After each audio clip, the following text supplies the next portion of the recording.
We are messy. Hey!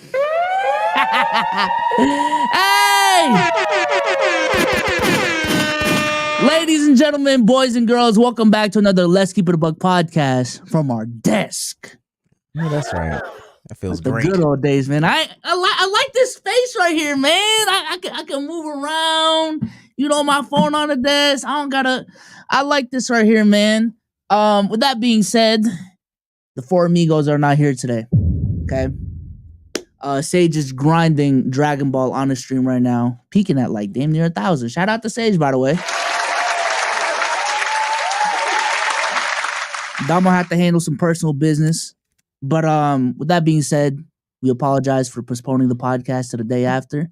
We're back though with some more content. But we're not about to do this whole podcast with just the two of us. We brought reinforcements. Hey. Ladies and gentlemen, our guest today is friend of the show, Big Holla. Thank you. Welcome. Yes, sir. What camera are you using? A6400. Oh my god! I gotta stop buying equipment. I'm thinking about switching back to. Yeah, that shit crisp as fuck. It's the lens though. Oh, what lens is it? I don't know. It's it's something. It's a Sigma lens though. It's a Sigma. We ain't got what is it? G Master. We ain't got that type. I don't got a G. I got a Sigma lens. I don't got G Master money either. Ooh. G Master money's different. I ain't gonna lie. Your lighting is good. Thank anyway, you. I finally changed the settings on the camera. That shit look good as fuck. Thank you. Good job, Holla. With that being said, let's go ahead and just check in, man. How you been, man? It's been a while since I've talked to you. I've been good, man. Started this 31 days of horror, 31 nights of horror gameplay. I really be collecting my industry information still, but that's about it. Just chilling. How y'all been though? B Souls might be breakout streamer of the year next year. I am trying my damn hardest. I ain't gonna lie. Conversions aren't converting, but I am trying my damn hardest, man. I'm trying to be Jason Lewin 2.0. Yeah. Oh yeah, he broke down the door for the Asians. Yeah. And I feel like Omar gonna be running the 2028 presidential election. His commentary channel keep going the same way. I've been seeing some success. He's Abba and preach type shit. Okay. I'm more rare Pegasus. Oh, Holla, before we keep going, who do you think has the best content on YouTube right now? I don't know, bro. I don't really watch. I only watch like commentary stuff. I don't watch really like YouTubers. No. Okay. I depend on people like you to give me information. Okay. Bezos, who do you think has the best content on YouTube right now? Best content on YouTube? My homepage is just straight fucking streams and podcast clips, bro. I don't know, bro. The YouTuber is dead, man. The YouTuber is dead is okay. Why is it not Arlette and the Ooh, that might okay. You might be cooking now. You might be cooking. She has this new add-on to the show. It's after the follow-up. They come back again a month later and they host a podcast. Her and her husband host it with the people on there. Mm-hmm. Man, it's even more outrageous than the original content. Is it like a reunion? No, they had reunions. They have reunions, but now her and her husband invite the two contestants on like a month after to talk to them more in depth. And this is even after the follow-up, because the follow-up might happen like 2 weeks after. Then the next one is a month after. And she can get a view out of me every single time, man. You know what's crazy? There's another YouTuber. I think her name is Michelle Kare. Like she was on Colin Samir, and they were just talking about how like low key, a lot of just the future of YouTube is just recreating shows that have already worked at a large scale. Yep. So whether that's Fear Factor, whether that's like reality TV, like for Kai, I guess like making iCarly into like a live stream essentially. Like a lot of these things have already worked in the past. We just doing them again, and whoever is first to some of these ideas will be the one to claim them for real. What's funny is she hasn't even started taking. I know we got to start the pod. She hasn't even started taking like ad money yet. Like she has no sponsors. And this is like a channel that's gonna. She averages 1 million per episode for real. She do like 700,000 first day. And first day, so I could only imagine what type of ad money she can get. An hour-long video retention is crazy. Oh, I already know it's crazy, just because of the dialogue in the comment section like I know people are watching. If I had one question to ask her, I would ask what that AVD is and that AVP. Does she do like memberships and shit? No, she don't do nothing. She is at like 600K. She has switched up her whole content, and the only thing that she does right now is stuff based out of Pop the Balloon. This shit is I know she tried that other show for like 2 episodes. The blind date thing. Yes, she tries it, and it don't work. Like it don't work to the best. But when I tell you though, right now everything I'm on her channel. Everything is at 2 mil. Everything is at 2 mil. It's either at 2 mil, 1.8 mil, or I do see some 1 mil. This is from 4 months ago. But since like 3 weeks ago, everything is at 2 mil, and I know people are watching this whole thing. Yep. I watched the whole thing. I watched the whole thing. And motherfuckers are watching content from like months ago, because I won't name the channels that I still have access to. Motherfuckers have not uploaded in years. Still pulling in like a couple Ks a month off of just the back catalog, bro. That shit is, that shit is nice, man. And you know, and I know we're going. What you said is so true about the whole like just reworking those things or redoing the shows that have already existed. They have so much rewatchability, because even like what Holla just said, I'll watch the whole thing. I'll rewatch it.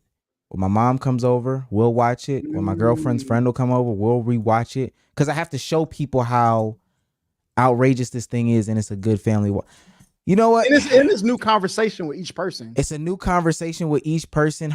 All her clips are going viral. This is my YouTuber of the year, and I know what the second channel is going to be. So I thought, I'll give her YouTuber of the year.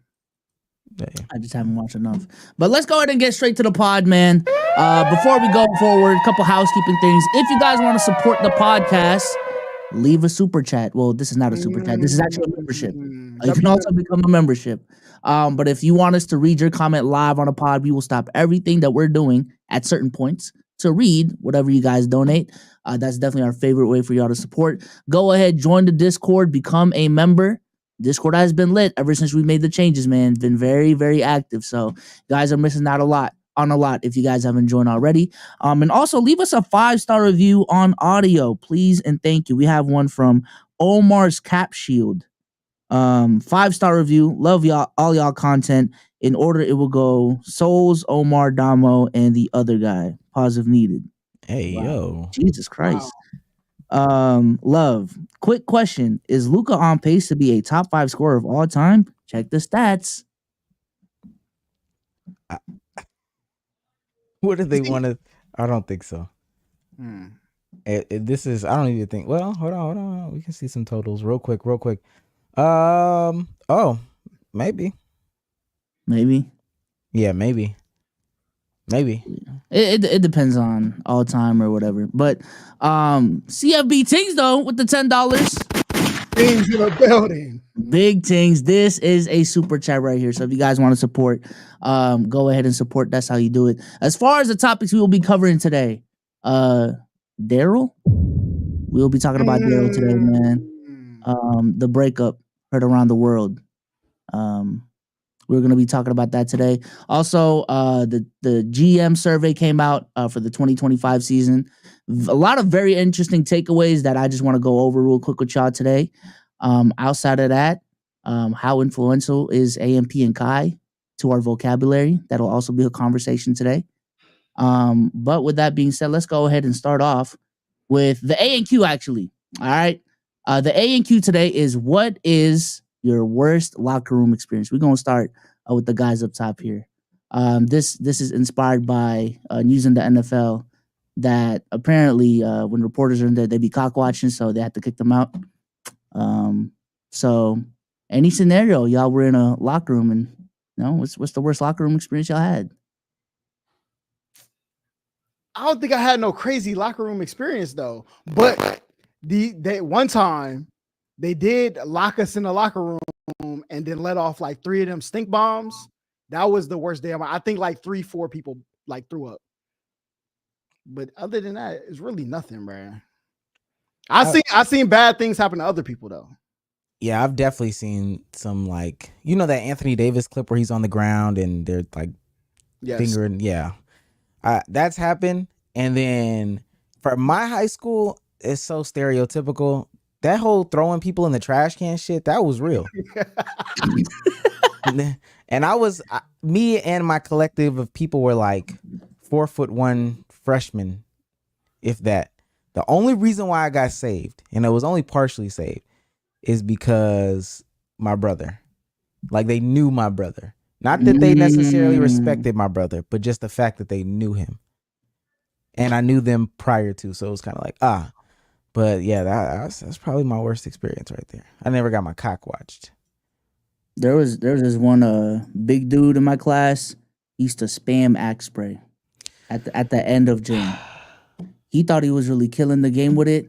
And he pissed off everyone, bro. Like, people were literally telling him to stop, but he was like, no, I need to smell good for my next period. You do not smell good, bro. You just fuse swamp ass and axe spray, bro. Like, what the fuck are you doing? Oh my god, man. Did y'all try in gym like PE class? Yes. Basketball? Sweaty? Yeah. I sweat easily, so yeah. And y'all just let it rock, right? No. I'll let you mute it. But I have an extra shirt. I bring an extra shirt because I do sweat that much. I ain't gonna lie. It's low key a problem. I probably wasn't. I was letting it rock.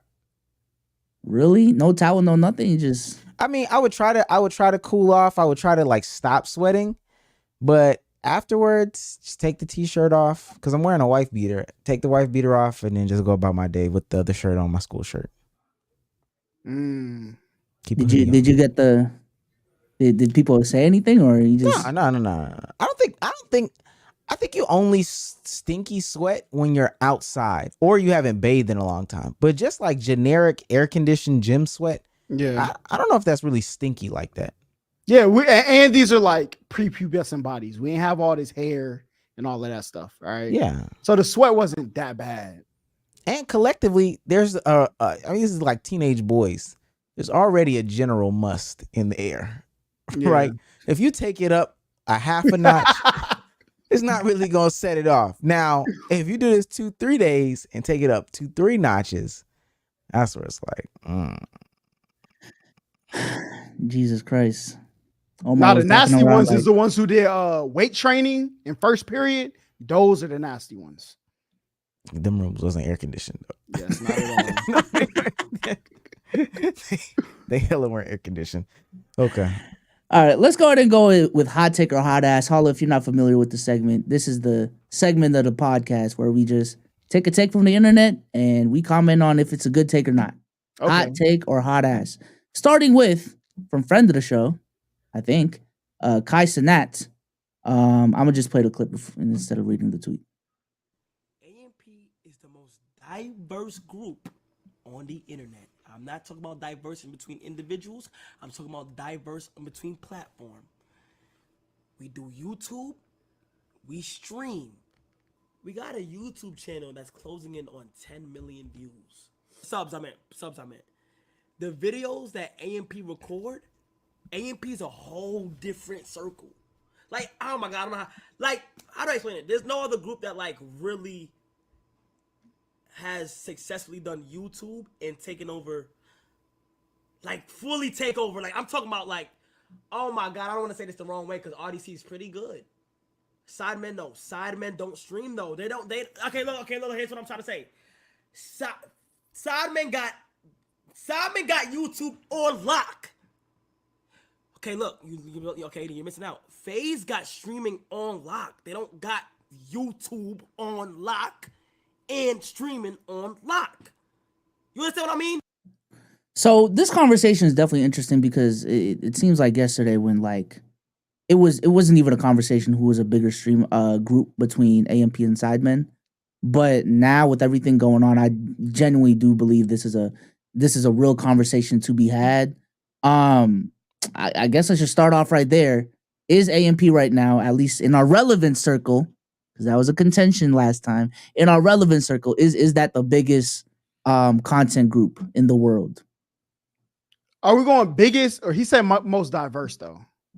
Yeah, no, that's gonna be another conversation. But just overall motion, impact, viewership, is AMP the biggest group? I just want to throw out some names. FaZe, RDC. People will get mad if we don't say RDC in that conversation. Sidemen, Beta Squad. Too hype. Too hype. Hold on. SSH. OTK type shit, you know? I mean, that was the Kai was kind of wrong. Closing in on 10 mil was crazy at 6.5 mil. Now they got more than me, but it's I just wouldn't consider that to be closing in. I'd probably have to say so. I'd probably say they are the biggest. I just don't know. I think that there's more members that have name recognition. There's more members that create memorable content. There's more members that just do different things. They have like a household appeal to them that's not just in the content creation sphere. So like I think that AMP has to be the biggest. I think the real conversation lies who's in the next biggest. But maybe at that point, who cares, right? Yo, that's glazed. That gotta be. Bezos, you don't think AMP is the biggest?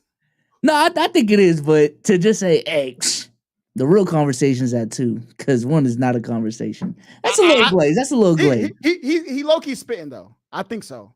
Like they reel in the numbers on YouTube. They have undisputably the biggest streamer. Like him and Speed, right?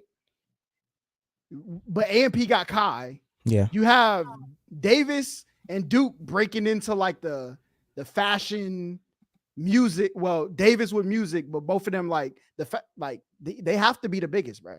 They have to. Mm-hmm. That's the thing too. They're the biggest, and 2 of them aren't even like really at their fullest potential. Like 2, actually, not even 2. 3 of them aren't really even trying. That's true. That's true. I do think the conversation with the Sidemen is just, it's interesting because I don't know about y'all, but I just don't watch the Sidemen, but their numbers do speak for themselves. But from my understanding, I would say prior to 2023, the Sidemen were like undisputably the top group in content creation. Now there is a conversation at the very least. You don't think Beta Squad passed Sidemen? As far as content creation, like Sidemen, they obviously have KSI who got like Prime and all of that stuff. But maybe I don't see their content. Me personally, I think Beta Squad passed Sidemen like a year ago. You talking about quality though? Is that what you're talking about? Well, quality and their personal content too. Because like, what's the dude, Nico? Like the content that he does, like his YouTube content is still fire alongside. I feel like their podcast might not be as quality as Sidemen, but I feel like content wise, it's better than Sidemen. So I think Beta Squad is above Sidemen, in my opinion. I'm looking at the numbers right now. I knew he's gonna do that. Well, Beta Squad took a break like the last 3 months. I don't know when they're coming back. Sidemen has genuinely been consistent, and yeah, numbers wise, it's not really close. I ain't gonna lie. I never look at numbers in this. Now I will say this. You know, it's funny. I was on YouTube today or yesterday, and I just ran into a bunch of different random channels that were big, huge. They have been big, huge for 10 years. Like they've been doing YouTube for 10 years or whatever. Mm-hmm. And their drop off today versus, like 3, 4, 5 years ago is insane. Like today, there's channels that have like 5 million subs that can't even pull 300,000 views. And again, 300,000 views is a lot.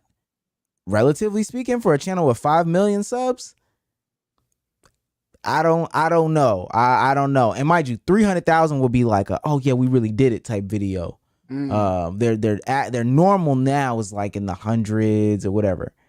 So I guess there has to be some like, all right, round of applause for Sidemen because they've been able to like maintain for that long. But at the same time, kind of like Holla said, if we talking about what the hood is feeling, Yeah. it ain't Side. It ain't the Brubs. Well, it wouldn't be Beta Squad either. They got a little bit I'm more not from the hood, so I don't know. I'm asking. Whoa.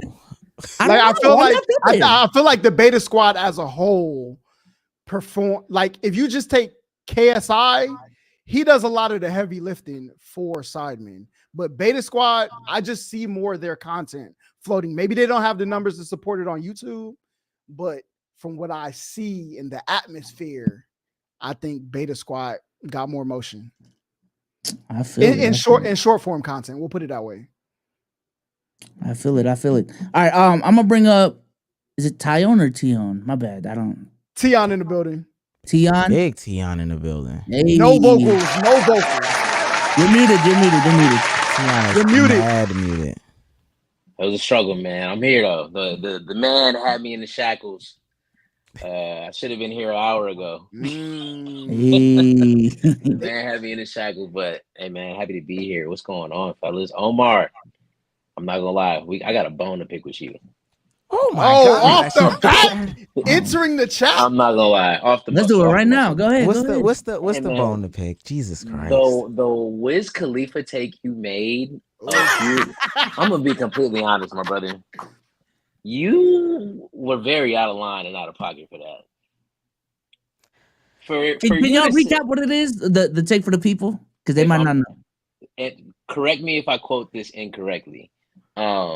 You said Wiz Khalifa is one of the worst rappers that we saw. Was it 2010? No, he said he said there's a lot of terrible rappers in the 2010s. Let's discuss their discography. I would like to start with Wiz Khalifa. Outrageous, number one. So can somebody explain to me? You know what I hate about y'all? You know what I hate? Let's get straight into it. No, because my problem is like the idea that we're living off of like a couple songs. A couple? Yeah, like come on, gang. Black and Yellow, like we're not letting that discography. Take my glasses off. Okay. The glasses are off. Omar, can you name 4 songs from Wiz Khalifa other than Black and Yellow? Taylor Gang, Cushion Orange Juice. Cushion Orange Juice. That's a song. Ain't that a song on a mixtape? No, it is the mixtape. I did listen to. I listened to the whole Cushion Orange Juice mixtape. That's not the point, Holla. Oh my God. I mean, if you were a hype beast, like some people only listen to what's fed to them, right? Like you might be a radio baby, so that's why you think it was Black and Yellow was the only thing Wiz Khalifa had. But if you what? Yeah. Let me no. Let me ask you this. Is it possible for a good artist to, I mean, like if we're looking at the totality of their career, just looking back on it, they can be bad. Can they not be bad? Looking back? Like even looking back, how many good artists do you think came out of 2010? Who's the worst good artist to you from the 2010s? The worst good artist? Big Sean probably. All right, so basically, there's only like 4 rappers out the 2010 that you think are good at all. No. That's not. Where does Uzi rank for you? Little Uzi? I gotta know. You don't like Juice WRLD, right? Yeah, I don't like Juice WRLD either. I ain't gonna lie. Oh, you're done. No. Okay, so right, I think. Hold on. What's your rate? Juice WRLD 1 out of 10. Oh shit. Be real now. Keep it a buck. Yeah, Omar wanted the clip. He wanted the clip. We're here. No. I think if we do Juice WRLD 1 out of 10, I have to respect the lyrical ability. So at that point, you're automatically at a 5. Wait. Okay. Just off of the fact that you have lyrical ability alone, you are at a 5. I guess coupled with the music, it's got to be like a 6. What are the other aspects outside of lyrical ability? What are you judging? Does that shit sound good? And to be honest with you, with Juice WRLD, to me the answer is no. Okay, so what about X? Well, you never How had do you feel about anxiety, X man. music? Oh, X is like a XXX is like a 3.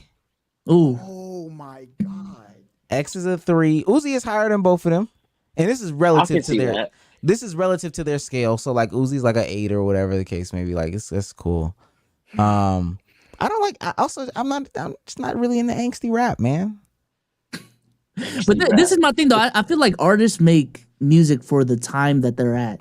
When the time and the music changes with time, you can't just retroactively say, "Oh, that shit was ass." With like our ear now. Well, right? but even in my 20, let's say 2012 year, even in my 2012 year, Wiz Khalifa was ass. But I was just like in school, so I was like, I kind of don't want to, you don't want to be you don't want to be that guy. I don't- I have and- one question now. And now that I have a voice, Wiz Khalifa is fucking garbage, gang. Fucking garbage is God, this crazy. is Wiz insane. Khalifa literally helped tailor my high school career. Ironic enough, bro, he gave us In the Cut. We got Mesmerized. There's so many songs from Wiz. That whole era, I think the 2010s was probably one of the best eras that we had in music for our generation, personally. Let's be clear. 06 to like 2011 was some of the worst rap ever. I'm talking about Jibs. Like, we got to be honest. Jibs, Like, let's call Man. space. Mims, like Mano. I'm sorry. Like, Mano this is was who we out. had, bro. So, So but wait. worst Let generation. me say this. We'll keep it going.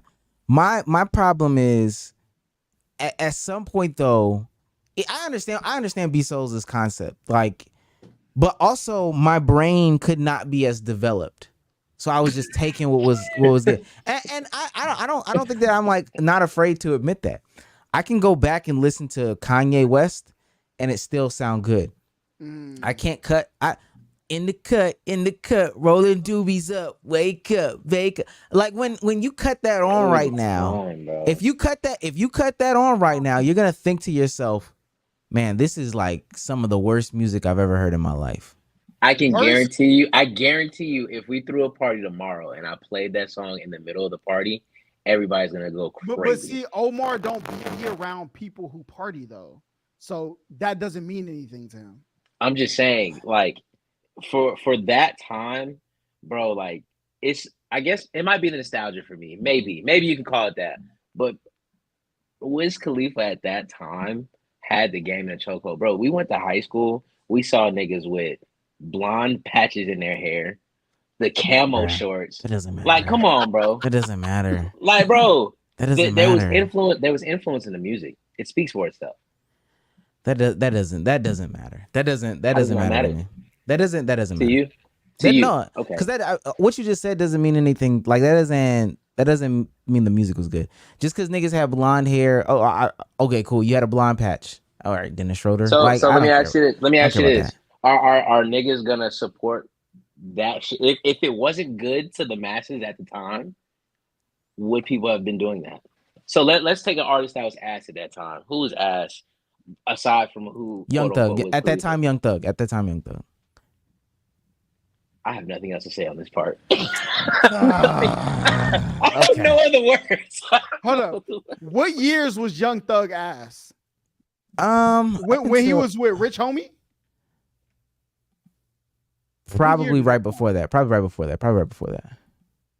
I had to look up Young Thug's discography. Right before that, he was probably ass. For real.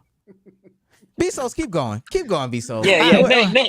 Next topic. No, I do want to ask you though, like, what is an artist that y'all have like really tried to get into and try to understand the hype, but as like the heart, like as much as you tried, like you just haven't stuck with you. Mm. Damn. If I say Young Thug, people gonna be mad. Juice WRLD for sure. Really Young Thug. I'm gonna say Young Boy. Yo, Young That's Boy. a good one. That's a good one. I couldn't do it, bro. Like, That's I a good tried, but it's not for me. That's why in music, I'm not that. I'm not gonna lie, you finna get cooked in the chat though, cause That's fine. Oh, as long as it's Somebody okay said, with you. That's fine. Holla, what'd you say?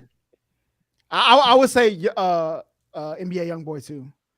Like, I can listen to NBA YoungBoy in certain settings, but you will never see me type my fingers in Apple Music to know NBA YoungBoy song. Never. Yeah, no. Playboy Cardi. I ain't gonna lie. Ooh. I can see that today.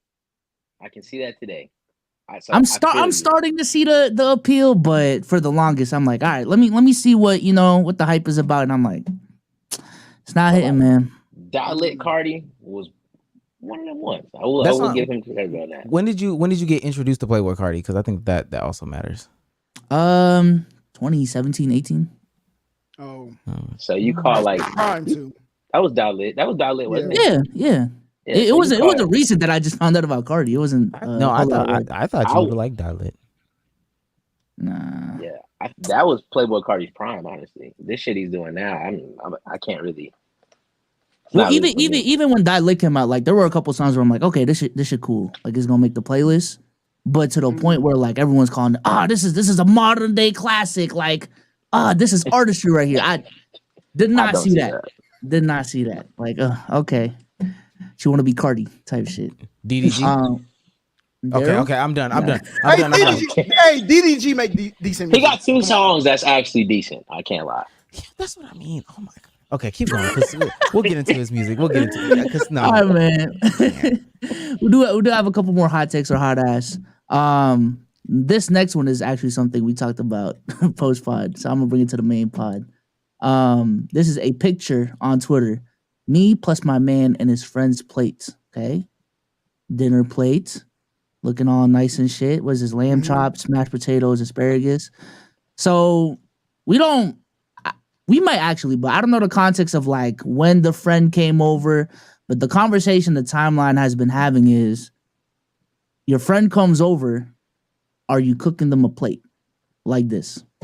Of course. If me and my girl are eating good that night, and my friends they're eating good too. Why wouldn't they? Team gotta eat for sure. I agree with y'all. No, it's just for me, the way I grew up, it's customary when there's a guest, they eat. They eat when we eat type shit. But just to spoil it a little bit, Omar, the floor is yours. It's not even like, okay, so this is the problem. This is the problem. Hey, cook up. I have no problem if like, all right, those would look like lamb chops, or no, that actually look like pork chops. I really wasn't even looking at the food. The food don't even matter.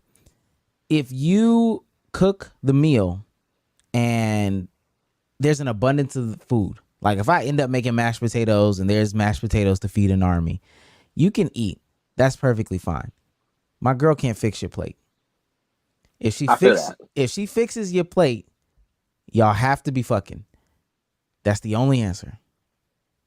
So he got to make his own plate. You have a problem with her specifically just making a plate for the guest. Yeah, if she fixes it. My problem with the post is, why did you post it? You could have just said W eats. But my man and his friend, that sounds crazy to me. It sounds insane, low key. I feel what you're saying. My girl should not ever make my friend's plate.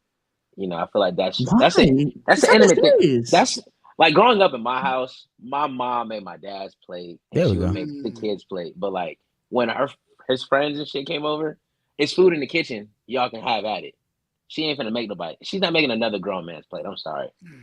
And my girl, I don't think my girl would do that. I wouldn't be cool with that personally. My girl's gonna portion it to make sure your friend don't get too much food. I'm gonna make sure you got some left over. That's what she's gonna make sure. But she's not gonna make the physical plate. No, she can. She has to control his portions. He's not about to come over like Golden Corral.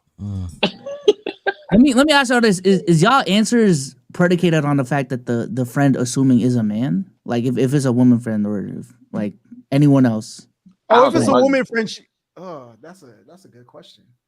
I don't think if it's my friend, if it's my girlfriend, I don't think my actual girlfriend would make the plate because she's gonna be like, she can make her own plate type shit. That's how the experience that I've had. Would you get mad if she made the woman's friend's plate?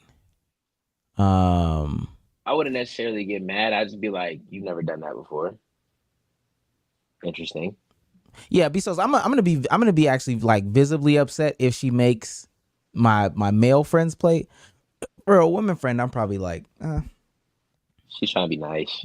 yeah, it's weird. I mean, It's honestly, I'm gonna make never fun go of her. for If it. anything, I'm gonna try to join her.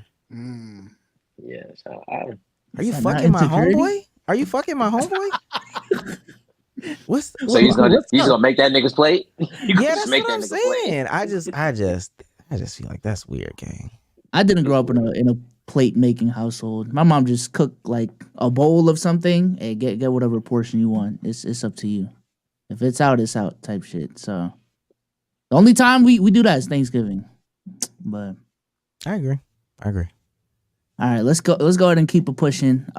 Cruz wants us to react to this blindly. This is Kawhi Leonard from Media Day. I'm weak. The question is he an asshole for this? I mean, just the new guys, just watching them, the new additions we have from, Chris Dunn to Derrick Jones Jr. To some of the young guys that we brought in with Kai Jones last year, and just seeing, how they could develop. So just watching them from day one to day two to day three, just seeing their progression. But nobody stood out to me so far.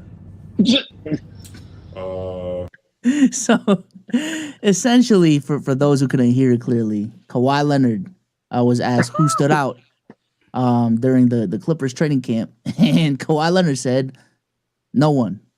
Is he the asshole for that, or he just keeping it real, or both? Bro, he just got back from practicing with the best basketball players in the world. And I love Derrick Jones Jr., but he's not LeBron James. He's not Devin Booker. He's not any of those guys. Kawhi is about his business. And he's like, I mean, these guys, they're going to play their role. They're not coming in here doing anything more than me. I'm not worried about that. We just lost Paul George. None of them are Paul George. So I feel him. Shit. Do you think you should say that about your teammates?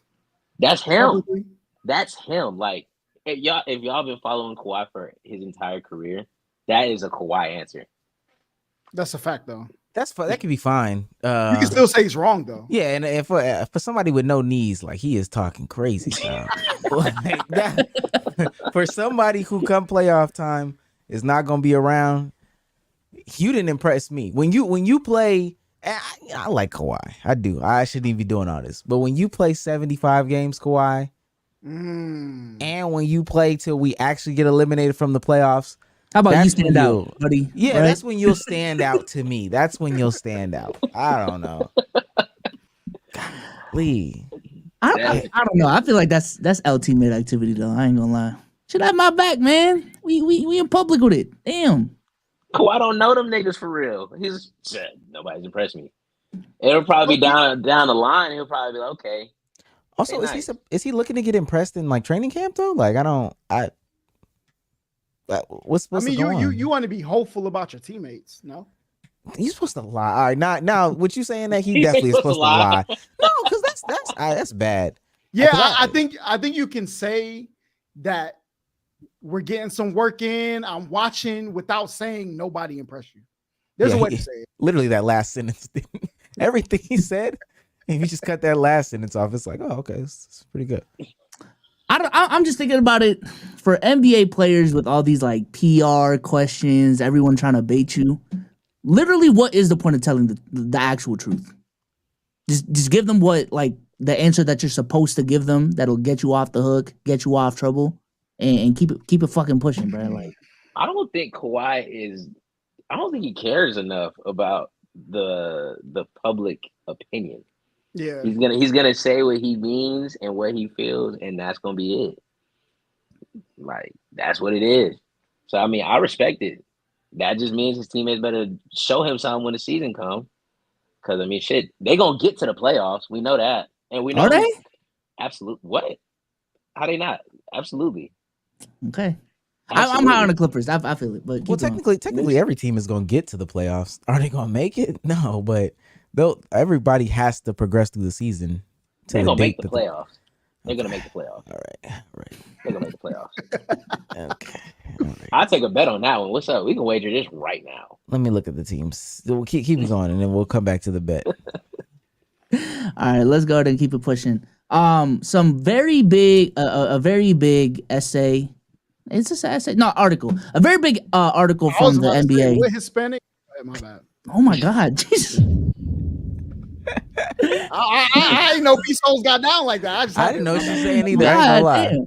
A very big article from NBA came out today, and it is the 2024-2025 GM survey. Okay, 50 questions ahead of the new season. NBA general managers NBA general managers were asked to react to key topics before the 2025 season. So we're gonna go ahead and look at some of these polls and just give quick reactions on, like, are they bugging, are they not, about some of these things. Very straightforward. Which team will win the 2025 NBA Finals? Celtics at 83%, followed by the Thunder, followed by the Dallas Mavericks at 3%. This is before the Knicks trade. It's got to be before the Knicks trade. The Knicks didn't get better, I don't think, personally. Oh wow. Boston at 83% is crazy. That's kind of dick suck as a Celtics fan myself. But 83%? 83% is crazy. I think that shit should be at like 40, maybe. Maybe. You don't think 50 you don't think the Knicks got better enough to get into this conversation? No. Well, also 83%. Like, 83% is like an overwhelming majority. So how many more people can really be in the conversation? That's a part of the problem too. But yay, fuck it. If you feel it. Hold on. Peace Souls, you think 40% is too low? Yeah, I think it should be around 50 or 60. But 83% though? Ooh, that's kind of dick suck. That's crazy as hell, honestly. Yeah. Wait, hold on. What's the go up? The East, they got Indiana. Yeah, these are their Eastern Conference rankings predictions, I guess. I'm assuming these are like power rankings more so than like standing predictions. But they got Boston at 1, followed by New York, and then Philly, but they kind of flip-flop. And then Cleveland 4th, Milwaukee 5th, Orlando, and then Indiana. They are sleeping on Indiana. I will say that. They're tweaking, honestly. I think Orlando could fuck around and be 5. They're going to be good this year. They're sleeping on Milwaukee. Man, Milwaukee's way too low. Milwaukee's going to be 2. Cleveland even getting 3% is kind of crazy. I don't know about y'all, but for first, that's LeBron that voted for that shit. So the whole James fan. Nobody else got a first place vote but Cleveland. Yes. Okay, yes. brother. That's LeBron. That's LeBron. That's LeBron, Gloria James, Bronny James, and Savannah voting type shit. Out in the West, they have Oklahoma coming out first, followed by Minnesota, Denver, Dallas, Phoenix, Memphis, New Orleans, and Golden State. But it does seem like OKC is the overwhelming favorite to be the first seed. And then after that, it kind of flip-flops between Minnesota, Denver, and Dallas with a hint of Phoenix. The top 3 is probably very true, honestly. I'm not mad at this one. So yeah, I'm not this high on makes Minnesota. sense. I'm not high on Minnesota, so I think they'll be wrong on that. But that's a hot take for me, though. You might be able to flip Golden State with the Lakers, though. It just depends on what we get from Bron and AD. Really, what we get from AD this year. If AD has a bad year, I think it's time to pack that shit up. Yeah. Let's go ahead and move on to the MVP. This is who they have their predictions for who's going to win MVP. SGA, pretty big favorite at 40%, followed by Luka. So SGA and Luka are 70% of the votes. That's crazy. Followed by Embiid, Jokic, Tatum, and then Giannis. Players who also receive votes: Giannis, Jaylen Brown, Anthony Edwards. I feel like this is pretty accurate. yeah, I'm like not this mad at list. this one either. I'm not mad at this I one like either. this list. I feel like they're forcing the SGA shit this year. I ain't gonna lie. Yeah, SGA I feel is like that. No. I'm not even saying SGA isn't like that. But I said this take on the last pod. I think the voter fatigue that Embiid, Jokic, and Giannis, and then even Luka, even though he still hasn't won it, he's always in the conversation. People are tired of having those same MVP races every single year. that they're gonna force like a new name in there, even though they may not like statistically deserve it. And I think this year it might be SGA. I ain't gonna lie. Can I give an extremely hot take? And I don't know if anybody's gonna like this. Go ahead. But if Cat can produce enough in New York and take pressure off Jalen Brunson will be on that list. Oh, okay, I agree. okay. I agree. That's not. Yeah, Cat. No. I was a little scared with how you started that. Yeah, no. nigga said Cat. I was like, oh, get it off, gang. This is the year for Jalen Brunson to really take a turn.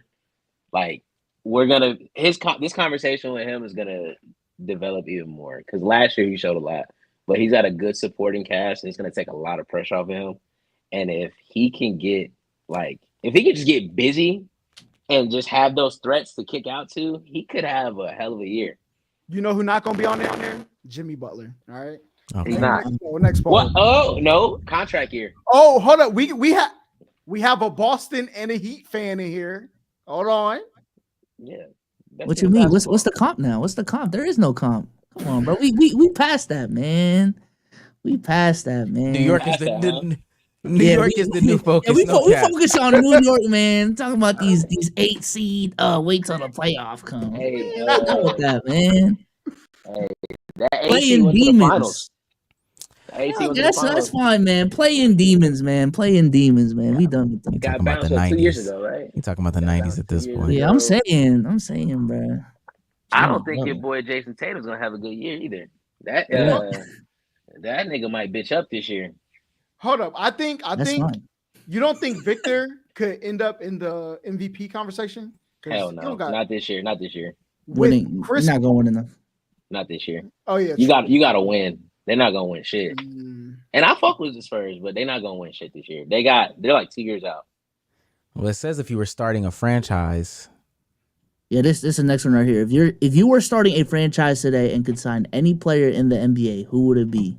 Number one, 77% is Victor Wembanyama, followed by SGA, Jokic, and then Luka at 4th. Interesting to note, last year the answer was Jokic at 33%.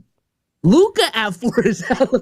Yo, that's hella low, bro. At 3%. But I'm gonna be honest with you though. I think Victor should be higher percentage wise, and then everybody else should be like tied for second or whatever at like 2%. Like it should be some low ass number. Yeah, that's a 19-year-old, 20-year-old unicorn. Yeah, no, I don't mind Vic at 1. But Luka, damn, y'all might be onto something with that Luka disrespect. It's getting a little out of hand, man. What the fuck? I'm not gonna lie, I don't like this one. Breakout season. How can we put Ja Morant on that list? He's already had his. Yo, what? Yeah, what type of season do they think Ja Morant about to have? What the fuck? Didn't Ja Morant just get hurt yesterday?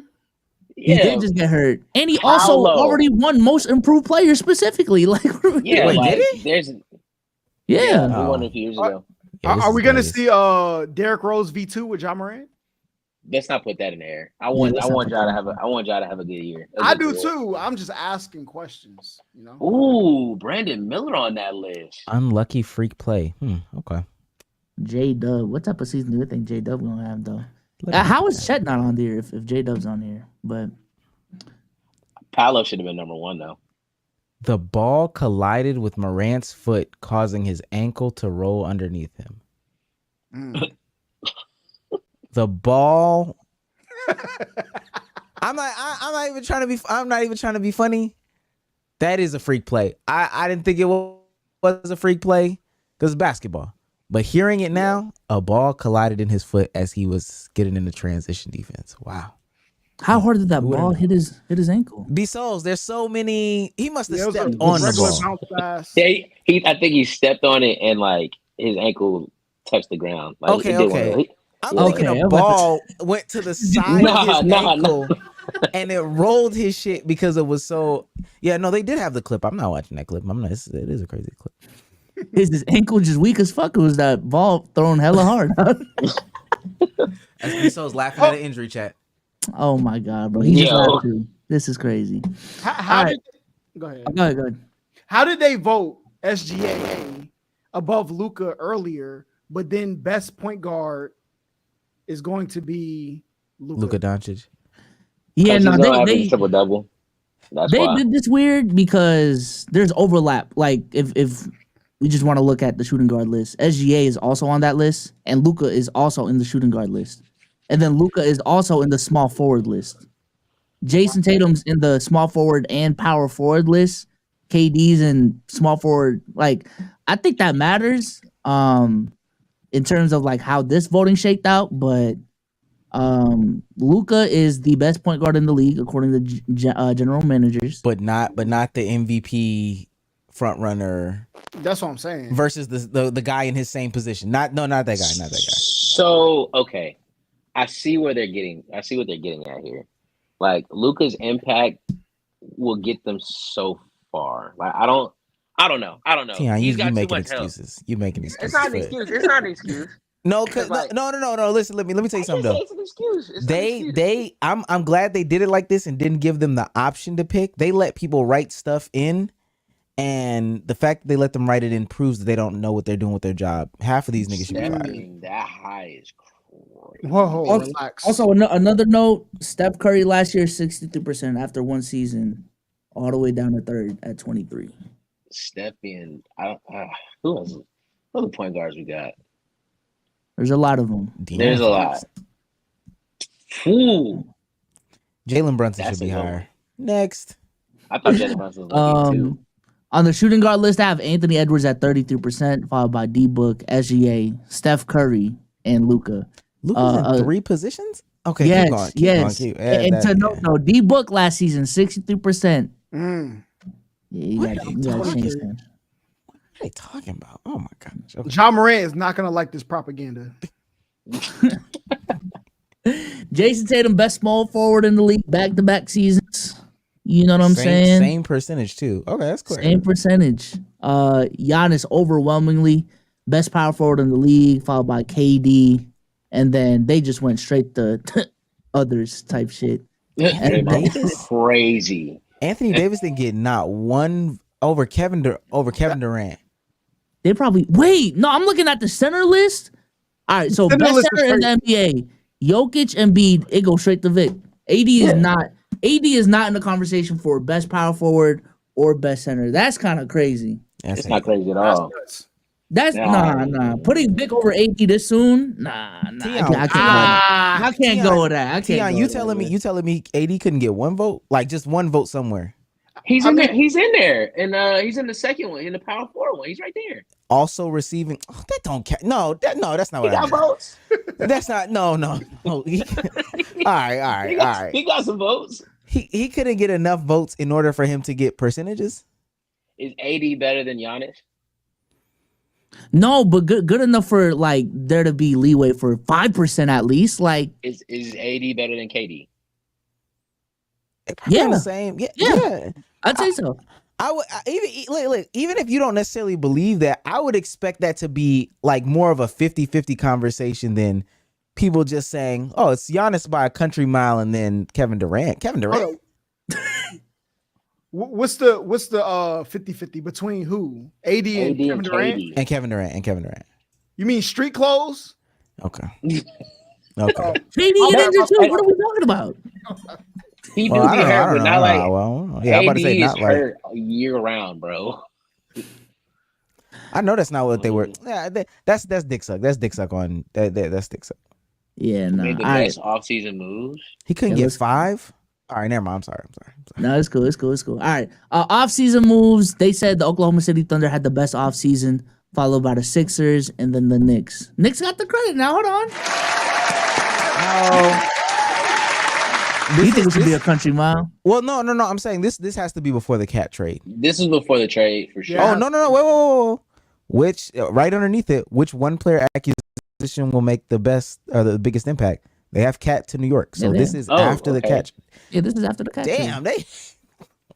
I'll be honest, Caruso was one of the biggest moves for OKC. That was great.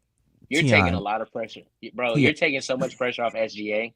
No, He no, ain't gotta no, guard shit now. no, not necessarily that. And not that I'm necessarily caping. This is Nick's dick suck. you're telling me the 76ers adding Paul George is bigger than the Knicks getting Mikal Bridges and Karl Anthony Towns? Re-signing OG too. But I think it's like one player. I don't think they think either one of those was better than the one Paul George. But together, they're probably better. But that's why his dick suck, because who do they think Paul George is, respectfully? Huh? What? Yo, gang. You would be honest. You would rather have re-signed OG, Mikal Bridges, and Karl Anthony Towns over one Paul George? Yes, not Paul George. Just one Paul George? But it's best one player acquisition though.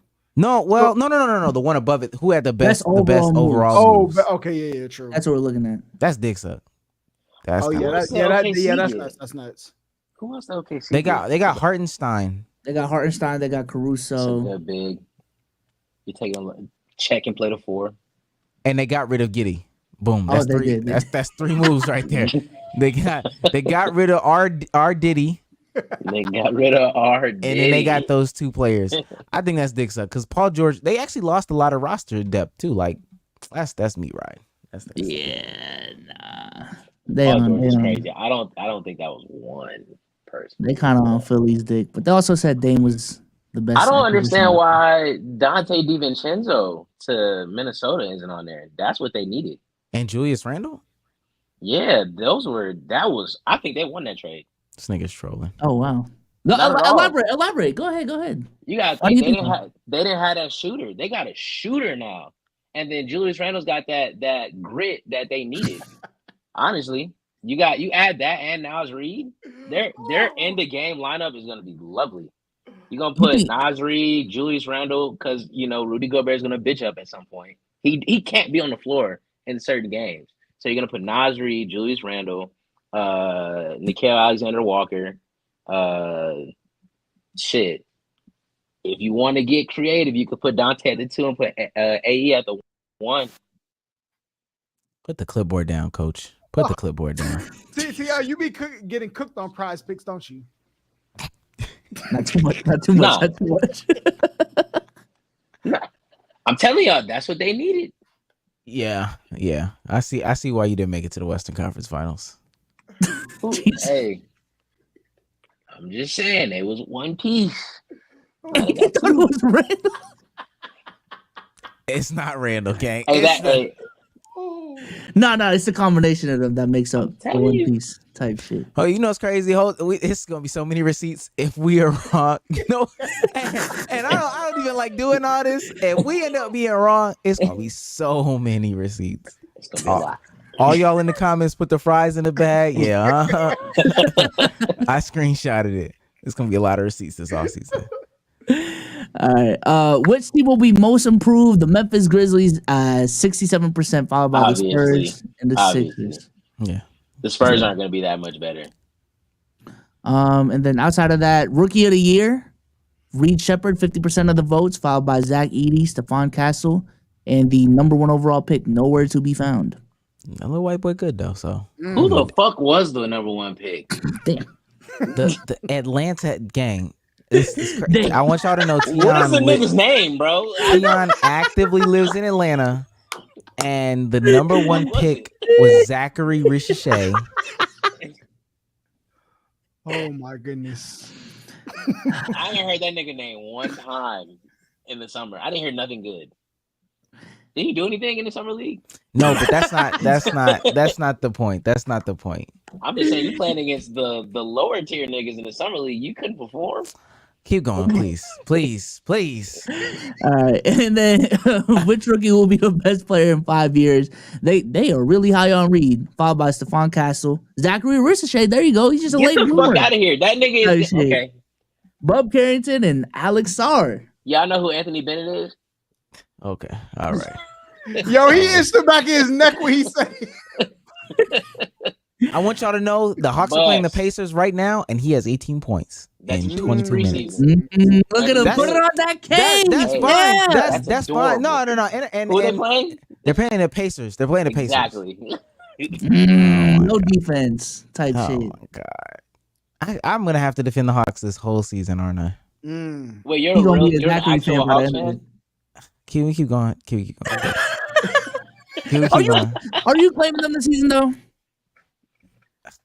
Because you said you weren't a Hawks fan, but I had the last season. Then you were rooting for the Mavs the whole time, and then the Bro, Knicks became a team. Who are you claiming this season? I am a LeBron, Luka, Jalen Brunson fan. Okay, I respect that. I can't get down with any specific team, and I'm making that claim before the season actually starts. I will not have solidarity for one specific team. Boo. Niggas win one ring and they going crazy. Yo, relax, B-Souls. Relax. What you mean? I'm a fan of the team. Big Wait, fan of the team. you're a real Boston fan? Yes. I live in Massachusetts, so it's the Oh home. my It's the home God. team. It's the home team. I'm not gonna lie. I'm gonna be completely honest. I hate everything green. I will never, but I will never step foot in Boston, Massachusetts. I will never go to Massachusetts. I hate everything. Facts. Oh wait, All I'm their going for the sports wedding. teams, not fuck no. I hate the fans. Worst fans in America. Hey, Well, actually, not an uncommon comment. None of the Falcons surprises. fans might be the worst in No, America. they can't be worse than the Cowboys, bro. Oh my fault. I no, forgot they're about not. them. Yeah. Cowboys They're all number one. delusional. No, Are they really that bad? They're No, Yes. Cowboy fan, bro. They're the most delusional fan base in the world. Laker fans are up Anyway. there too. No, Laker fans have rings. Cowboys fans actually are very insufferable. Extremely insufferable. They're pain have- freaks.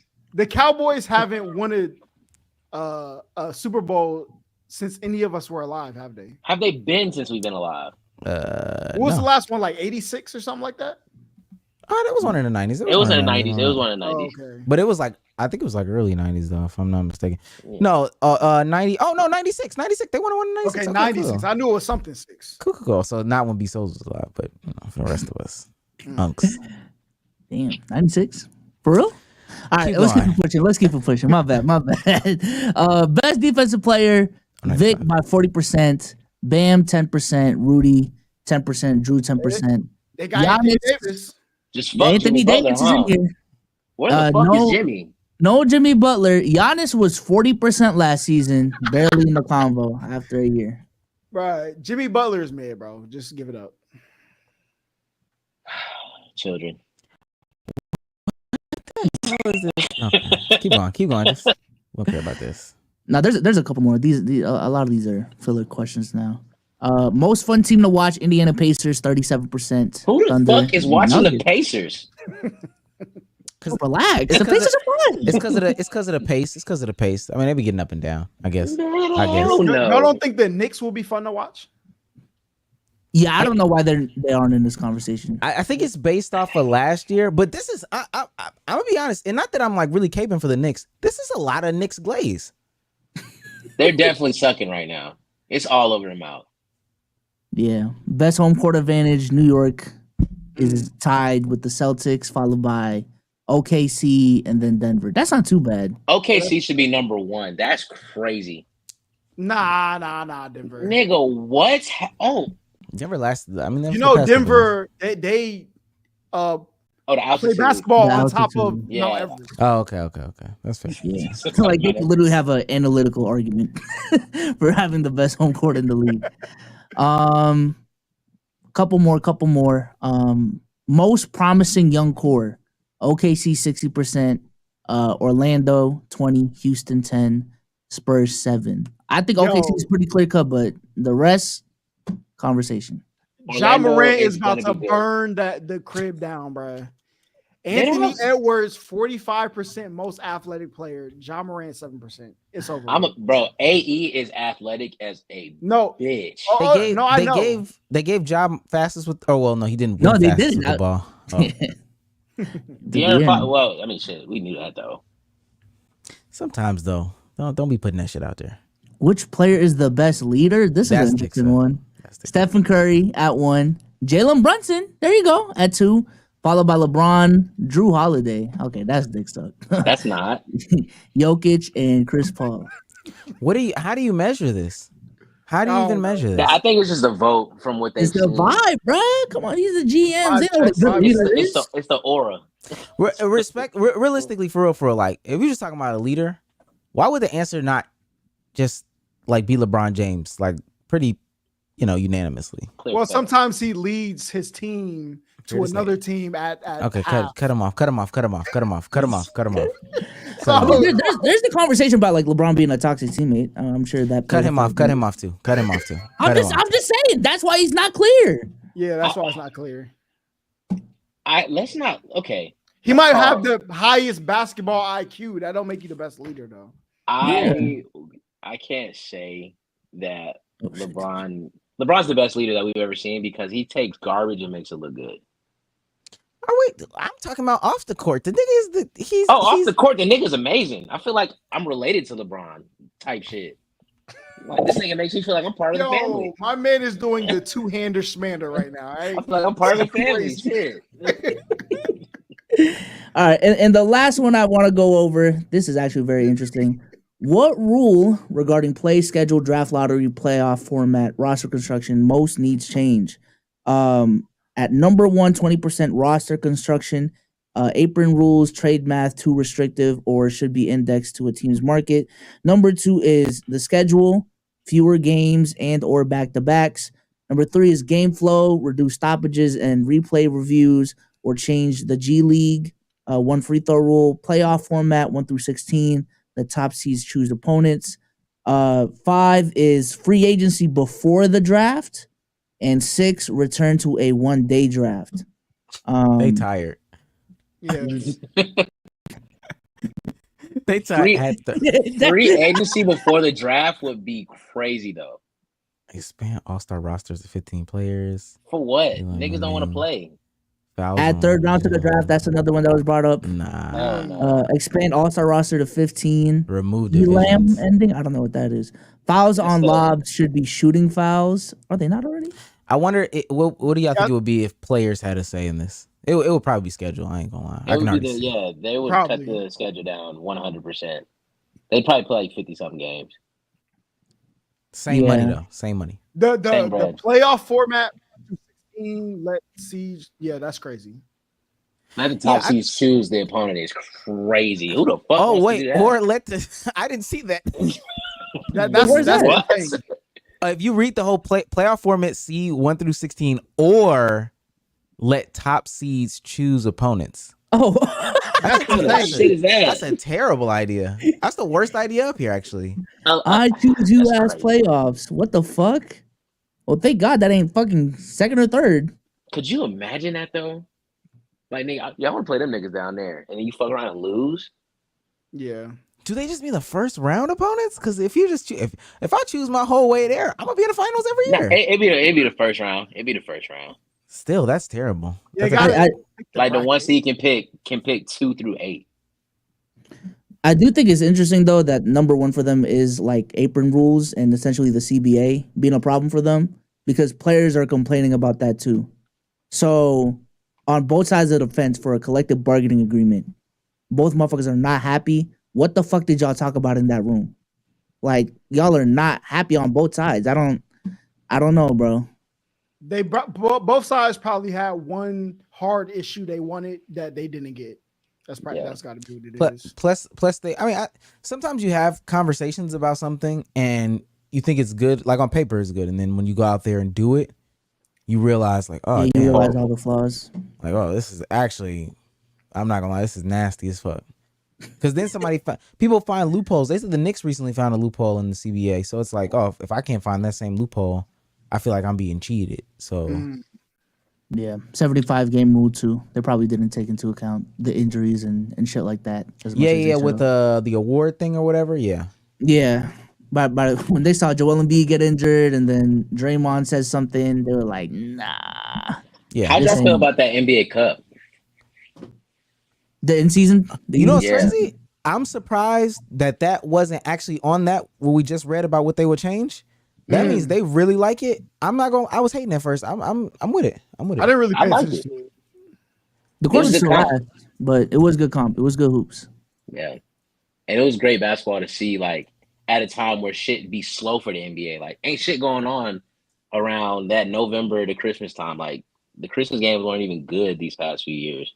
So I fuck with this. This shit was pretty cool. Yeah, I think all of them like it, which is funny because I feel like the in-season tournament was made so they could play more meaningful basketball. Yeah. And literally all somebody would have to like just say like, oh, well, I mean, we don't have to do this. You could just like take the game seriously. And then, nah, we're not gonna take it seriously. We need some sort of incentive to take it seriously. Your paycheck, buddy. I don't know. Because the winning team got $1 million, right, or some crazy shit, or is it? What was it? I think it was like $500K each 500K from like each. the 15th man to LeBron type shit. Yeah. That right there was big. I fuck with that. Good. Imagine sitting on the bench and you get a $500,000 check for just chilling. Bronny, But this upcoming season. Yo, I've been watching all awful coaching's videos, man. Stop. Uh-oh. bro, hey, Holla, are you hot a take. fan? Are you a fan? Bring back. I mean, not really. Hot take. I'm a Bronny's fan. gonna have 2 games where we're like, yo, he might be the one. He's gonna have 2 games like that this year. Watch. He'll have a better career than everybody else's son. Who For is sure. is there an NBA player's son right now that you can think off the top of your head? Steph Curry. Oh, Dell. Let's keep going. Wait, what I'm about to say. I thought he was about to say all the time. I'm about to say Kobe. Nothing. No, what you about to say? Okay. All right. Oh, wait, let me figure out a. No, because you was about to say somebody. No. I was finna say. Ron Harper's got some kids. Damn it, Holla. Damn it. Okay, if we're talking about the best NBA sons, he's gotta be. Aura. He's got to be like top 10. No, you don't. Why not? I don't got the list in front of me, but he don't got to be top 10. He's got to be top. He's got to be top 10 NBA sons of the greatest, like of the top 75. He got the best son. Is what you're saying? Got the best dad, right? What are you saying? No. What I'm saying is like the top 75 players of all time. He feels like LeBron got the best. You know what? I might be tripping.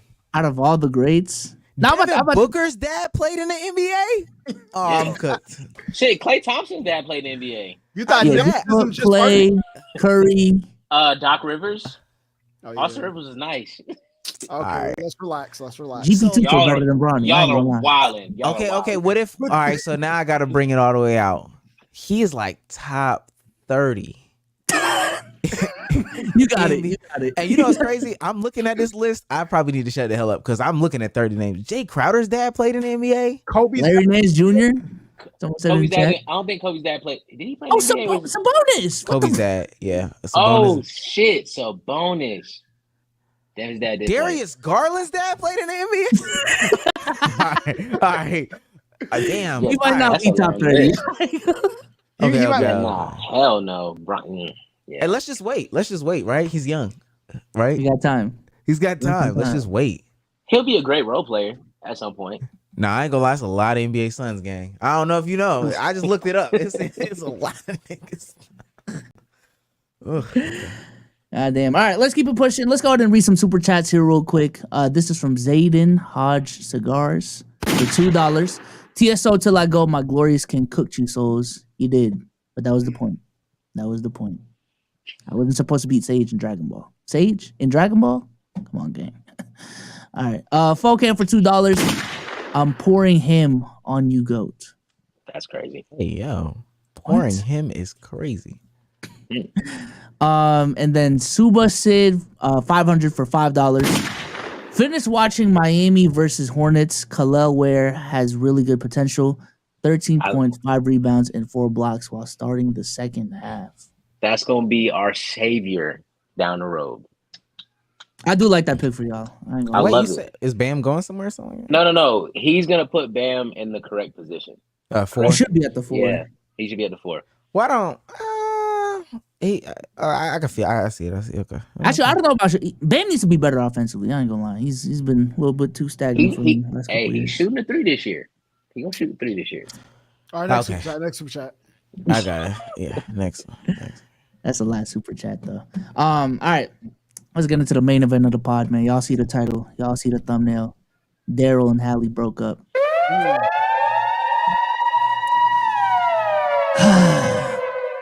Internet's favorite couple, or some least favorite couple, broke up over these last couple of days. A lot of takeaways and think pieces have been going on Twitter, and we will go ahead and cover them all today. Starting with this one right here from Aman, the icon. She says DDG is too talkative. That's a real liability to a woman like Hallie. I haven't seen her speak out about the split publicly yet, but I've heard like 5 different interviews from this dude in the last 3 days. Too chatty, too catty. So this You thought she ate, right? So this is a take that has 3 million views, 111K likes, 13K retweets. She keep going, ain't it? Yeah, she went. Yeah, this is a third right here. I ain't gonna lie. Gotta keep it P, and the P stands for private. Yo, you got it, Shut gang. up. You Shut got it. up. Can you click on her profile, please? Yeah. Oh. Okay. Click on her picture. I want to see what she look like. Hold up. I know her. Can we go back to the bio? Go back to the bio, please. It says content curator. Those are like the content creators that can't create content. So I cheerlead somebody into making content. But now Yeah, you're shit. that's your. She's not a real creator. If you put curator in your shit, that means you're scamming somebody. Like, no, Holla's right. Oh shit. Yes. Okay. You cheerlead somebody to say, hey, post again today. That's what it is. I'm about to go. Never mind. Keep going. All right, and then so that's one side of the angle is that DDG is just not good for Hallie. The other side is that Hallie is not good for DDG. So this is DDG actually speaking on relationships on his own podcast. And this is what he had to say. And if I can tell myself something at age 22, I would tell myself not to get in a relationship because it's damn near like having a part-time job, bro. Yeah. You really have to apply a lot of time and effort. Like, you might be doing videos all day and your girl get an attitude when you're doing your last video, like, nigga, when you gonna take me out to eat? Yeah. When you gonna take me to the movies? When we gonna go on a date? And then it causes relationship problems in your real life that can affect your content, and you might get mad, get in an argument. You might not want to film the next day, you might not want to stream the next day, you might not want to go to the studio the next day, whatever. Like, so I would tell myself, if I was 22, I would say, bro, just grind it out, let a relationship happen, but only happen when you feel comfortable in yourself as a man. Like, I feel like you shouldn't get in a relationship until you feel like a nigga can't DM your girl and take your girl. Like, if you feel like it's a nigga out there that's more lit than you, more like stable than you, that can take your girl, then you ain't working hard enough. Yeah. He was cooking it to that point. Yeah, he was cooking until then. What the fuck? I just That's want I people didn't to hear know that without the background music. If it would have hit the same without the background music. He said the first 3 seconds of the clip, he said, if I was 22. He didn't get with Holly Bailey when he was 22. When was that? He got with her at 24. So he got his bread. Oh, my right? bad. Go ahead. You know what I'm saying? Hey. So people, if anything, like he had that run before he got with her. And now, like with that streaming error of COVID, and then he got with her. Now, and I will say this, because I get what he's saying. Maybe not the whole relationship thing. If there's a good relationship for you, get into it. Somebody did say in the chat, DDG's been in a relationship pretty much the whole time he's been famous, right? Yeah. From what I remember, yeah. There's always like a girl in the video, Yeah, from my understanding. Essence, Kennedy, Holly, and there's Ruby. Nothing. Ruby. Yeah. But I don't think Ruby wasn't like content facing though. But what it doesn't matter if it was content facing. He's talking about the concept of it, like deterring you from doing your daily duties and stuff like that, right? Like if you got to grind or whatever the case may be. He has had a girlfriend this whole time. I'm confused as to why he never took that advice for himself. Because at any point in time, like, you can get into a relationship, cool, you made a mistake, you stop, the relationship ends. Don't get into another one. Maybe it's a case of he never took those previous relationships serious though, up until Hallie. Like all of that shit was just for content. Well, yeah, he fucking had a baby, and I'm not saying that to say that to you, but if you felt that way, fuck the relationship. Don't have a baby. You got enough money to get rid of it too, so that wasn't an excuse. Oh, Yo, this Yo, Hey. from the But he not concession wrong. stand. But he not wrong. But I understand what you're saying. You're not wrong though.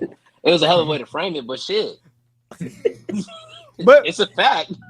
I do agree though, because like if I could go back, I wouldn't like. Besides my girlfriend now, I wouldn't have dated none of from content creation back at Vine. I wouldn't have dated none of those.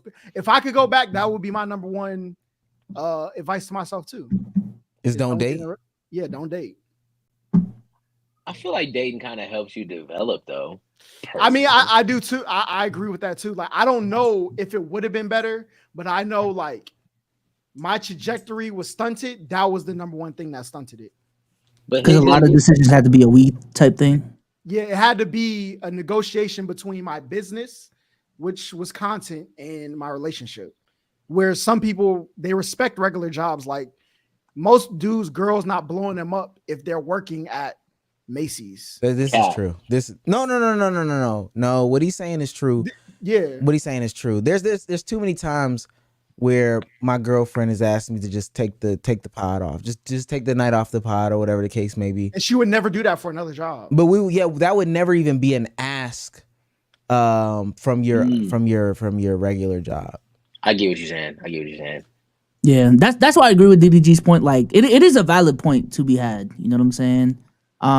It's just, I guess, just know that that's gonna affect your business, specifically as a content creator, because I think he's definitely speaking from a content creator lens.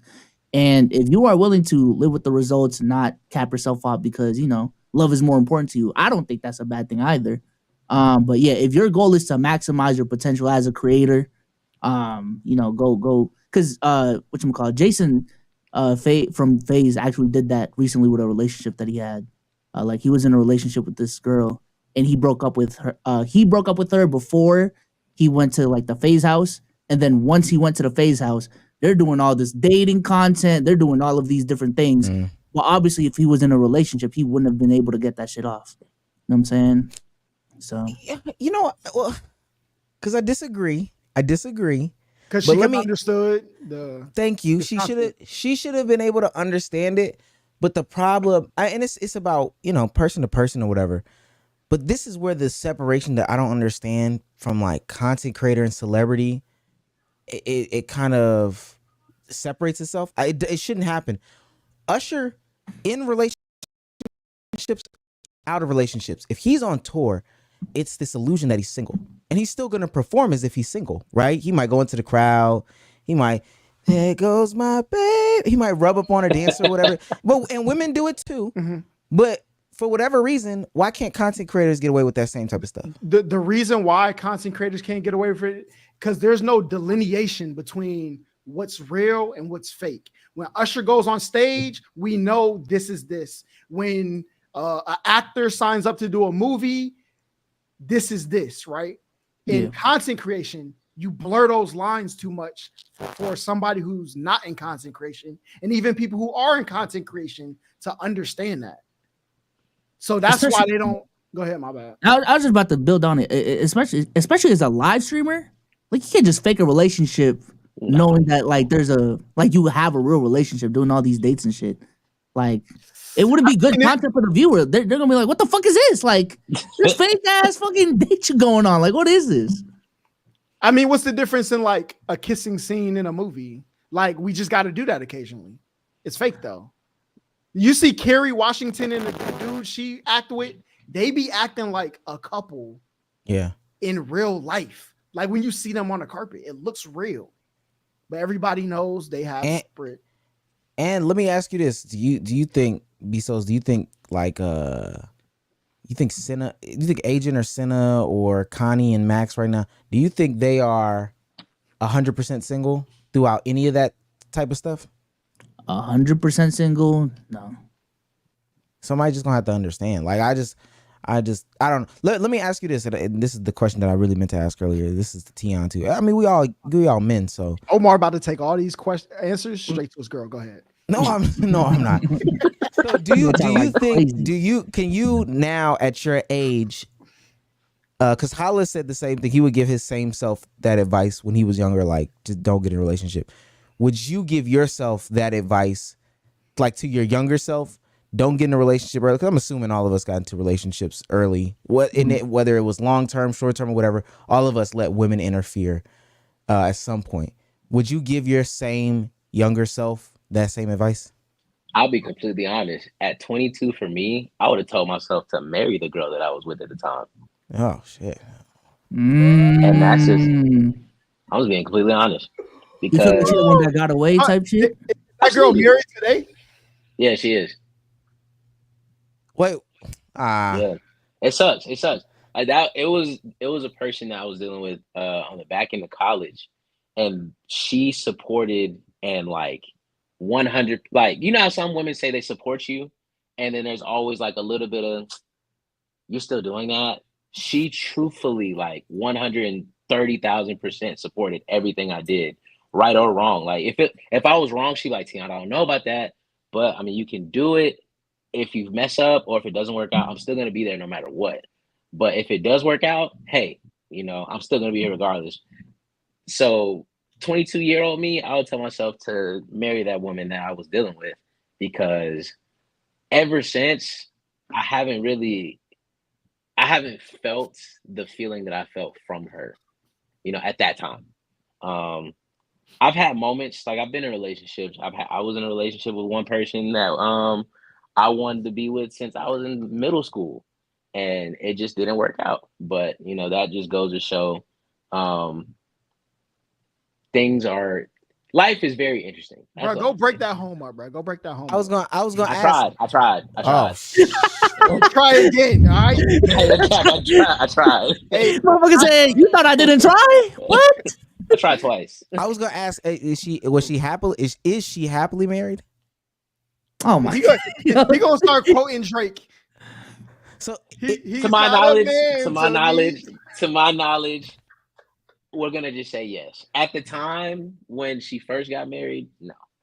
So if she got divorced today, and of course you give us some time or whatever the case may be. Oh, Absolutely. You don't even have to finish the question.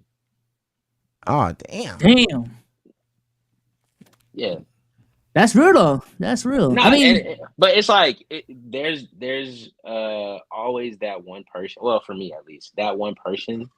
She literally like helped me. She helped me develop into the man I am today. I'm gonna be completely honest. Oh my god. Okay. All right. Yeah. Yo, do you think That's just facts. The pedestal you have her on is preventing you from finding a different girl?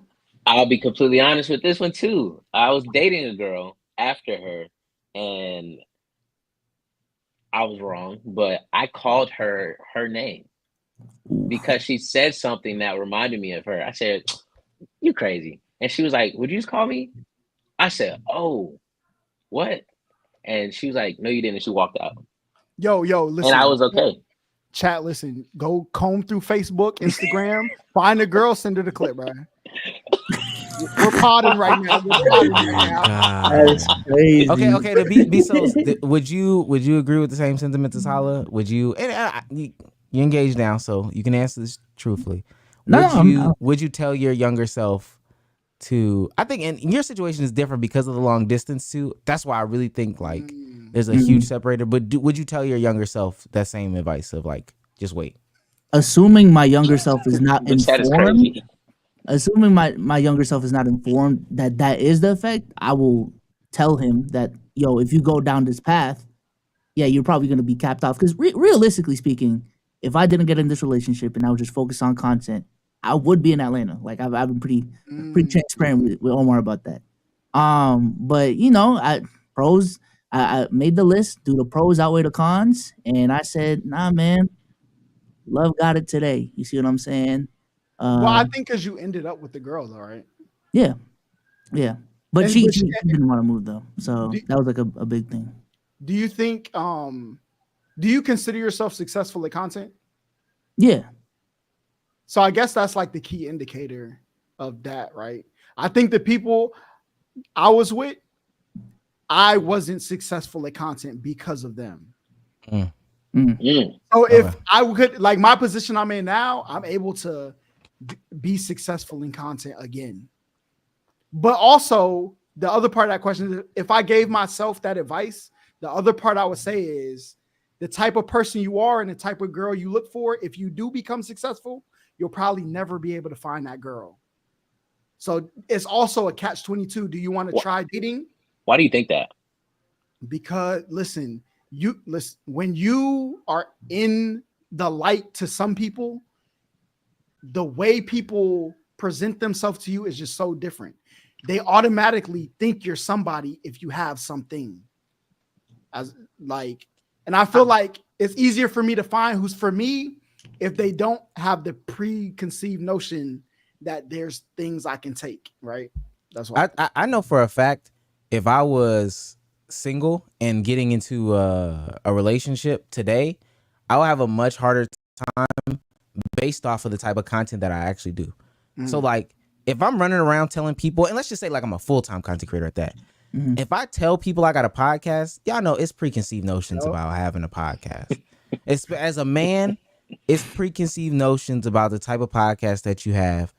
And they're off rip gonna think that I'm Kevin Samuels. My girlfriend told me I got with my girlfriend before I was doing content. It was just a little bit before content. Then I started doing stuff with AMP, and then I started making my own content. And even my own content, and then Let's Keep It a Buck was just like it definitely was not serious. Like Let's Keep It a Buck wasn't serious at that point, and my own channel definitely was not serious. And then shit took off. And then even this year, my own channel took off. And to another extent again. And then also AMP, and in that same vein, AMP took off and people started recognizing me. And so then people would come up to us and have conversations with us. My brother was getting popular off of playback and stuff like that. So even when we went out in a group setting, it got popular. And I asked her one time, I was like, would you, like if this was my life now, how it was when we first met, would you have dated me? 100%. She said, no, absolutely not. Not even close. Damn. She wouldn't even give me the opportunity to say, no, Let's Keep It a Buck as a sports podcast. Like she said she wouldn't do it. Damn. Not knowing you at all, it made sense. Not knowing you at all. So? You said, why did she say so? Mm-hmm. The preconceived notion as to what being a podcaster meant, and then like Biso said, not knowing, like it would just, I wouldn't, based off of these people's podcasts and seeing 5 fresh and fit clips, and you know what I'm saying, I get that one. And then the whole idea of like, and I'll say this, I think the people that we have garnered in our community is definitely different than other communities. So when people approach, it's definitely, yo, Omar, you know, it's chill. I fuck with your content. I hate that basketball take, but you know, keep up the good work. She's seen on the flip side of that, you know, like a Kai Cenat perspective, and they're running up on him and they're doing X, Y, and Z. Yeah. So if that's just like the first appearance is us trying to do something, and then like 2-3 kids walk up or whatever, that's a turn off. I ain't gonna lie. If I dated a woman, I wouldn't date a woman that did content. I would not. Even now, I think we had this conversation before, and you said the other way, but I think I've grown past that. I'm not. It depends on the type of content. But if I was dating like an Atlanta vlog girl, hell no. I don't think like, and it just, I remember this girl. She seen my my stream deck, and I hit a button, and the screen changed. Listen.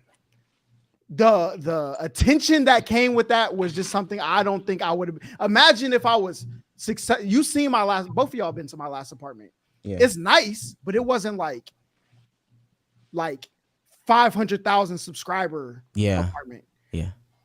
Where people were already like, it was too much. Like you can't decipher whose intentions are real is just crazy. So yeah, the biggest thing I had with my decision was just like the grass could be greener on the other side, but like the grass is already pretty green where it's at. So it's like, yeah, there's more earning potential in all of these things if I really wanted to do it. But I'm literally looking at my lifestyle right now, and it may be a case of like a comparison is of thief of joy. I'm perfectly happy where I'm at. Yeah. You know what I'm saying? So the potential to earn 5,000-7,000 more a month, maybe it's more, whatever it is, just didn't allure me at the end of the day. What if it meant it was 30 though? Head ass. No, Big what if. It is That's a my what if. point. It's a what if. Especially in content creation, none of this shit is guaranteed. But yeah, that was just my biggest thing. Am I gonna leave what I got right now for That's a fair. what if, or like I'm literally happy with our relationship right now and everything going on. Is it really worth the risk going to Atlanta and taking a risk on myself? And I'm already doing well, which to Holla's point was a big factor. Like I already am successful. Like I got, you know what I'm saying, a blueprint as to what's working. So How long have you been in a relationship? I didn't get to ask that earlier. 5 years. I love That's that. the- See, even me, like, I think I'm satisfied where I'm at though. Like, so I don't know if I would actually tell myself to change, because if I would have had that back then, I would have been a way different person. I don't think it would have been good. Oh, God knew what he was doing. He couldn't have gave me what? Back in nigga was 23. You couldn't have gave me that. I'd have fucked up. I think that this is the perspective that we're coming from. I mean, everybody's perspective is different. Now, to further the DDG conversation though, and not to take it from BSOs, but to further the DDG conversation, one of the biggest talking points is the privacy aspect. And it seems like Hallie is extremely private. And I mean, we know DDG. DDG is not extremely private. So one, I think that this brings up the conversation of if you would have your kids and your whole life on the internet in the manner that DDG did, because clearly it wasn't something that Hallie liked, but he continued to do it. So would you do that with your family and them? And then two, if you were doing it and your woman told you to stop, but that was your livelihood, what are you doing? I'm not stopping shit. I'm gonna be honest with you. I'm just gonna keep it a buck. Let's keep it a buck. I'm not stopping shit. This is what I'm making money off of this. I'm putting a roof on your head with this. I'm putting food on the table with this. I'm doing all these things with what got me here and what got us here. All right, so I'm not stopping shit. Number one. Wait. Let me ask you this. Yeah, rephrase it. No, because that's the question. Now, the add on to that, you saying I'm putting the roof over the head and the food on the table. If she herself is successful, are you still bringing up those talking points? How successful is she? Halle Bailey. Now there's an argument that Halle Bailey is not as successful as DDG. I don't know what she's got going on. Now, if it was a Megan Good, put me up, baby. I'll put this shit all away. All right. If it's one of them type, if she's got a bag that's gonna last, absolutely. And if she's comfortable taking care of certain things and saying, "Hey, I know you're doing your content thing. I'll go get a regular job." Or if she's not like, "Don't work, shit, I won't work." But if I'm bringing home millions and millions of dollars, and you got a couple $100K, I'm not stopping shit.